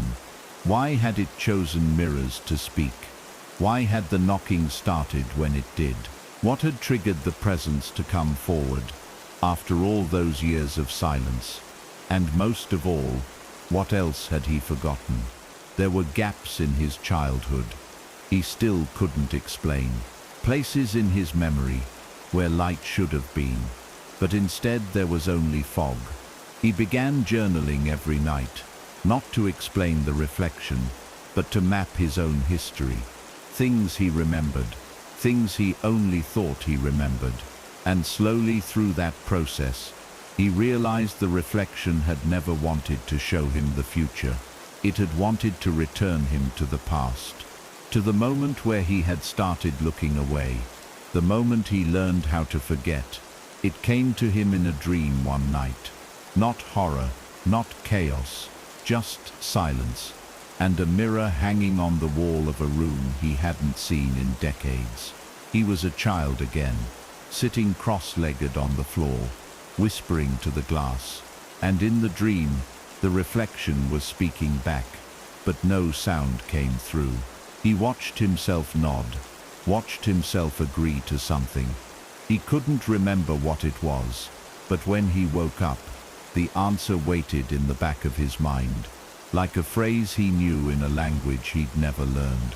He walked to the mirror in the hallway, placed his hand against the surface, and whispered, "I remember now."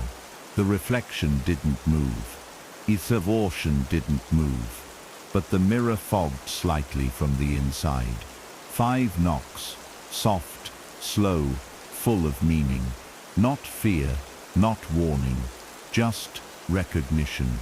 He thought about others, about how many people go through life, never looking into a mirror for more than a second, about how often we avoid ourselves, even in silence. He wondered if he was the only one who had been followed, if the reflection had only come to him. But deep down, he didn't think so. He remembered the frozen reflections in store windows, the mismatched shadows, the people whose faces blinked too late. The presence wasn't singular, it was universal. It came to those who had forgotten parts of themselves too deeply, who buried pain instead of speaking it, who needed to remember who they were before they learned how to hide. The knocking wasn't his alone. It was the sound of self trying to come home, the echo of identity pushing against the glass we place between ourselves and the truth. And now that he had accepted it, now that the reflection no longer needed to knock, he found himself listening for it in others. A friend who winced when she passed a mirror, a neighbor who covered every reflective surface in his apartment, a stranger who flinched at their own reflection in the window of a subway car. The signs were everywhere, once you knew how to look. And while he never spoke of it openly, he began to leave small notes in public places, handwritten slips that simply read, "If the knocking comes, don't run. It's just a part of you trying to be heard." He never stayed to watch who picked them up. He didn't need to. The knocking would find them in its own time, just as it had found him. And maybe, just maybe, it would no longer be something to fear, because the mirror he feared the most had never been the one in his hallway or bathroom. It had been the one inside him, the version of himself he kept buried in silence.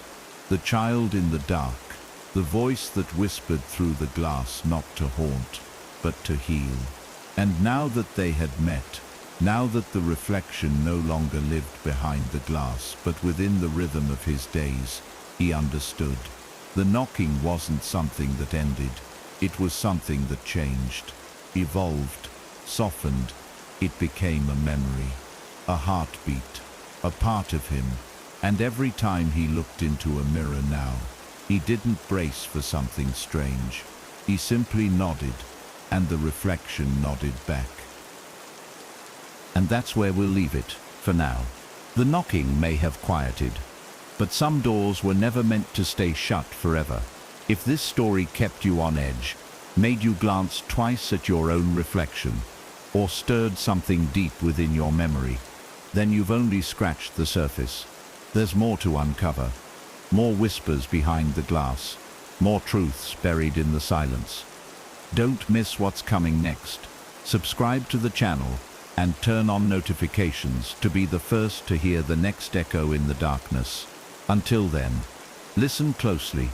The knocking never truly stops.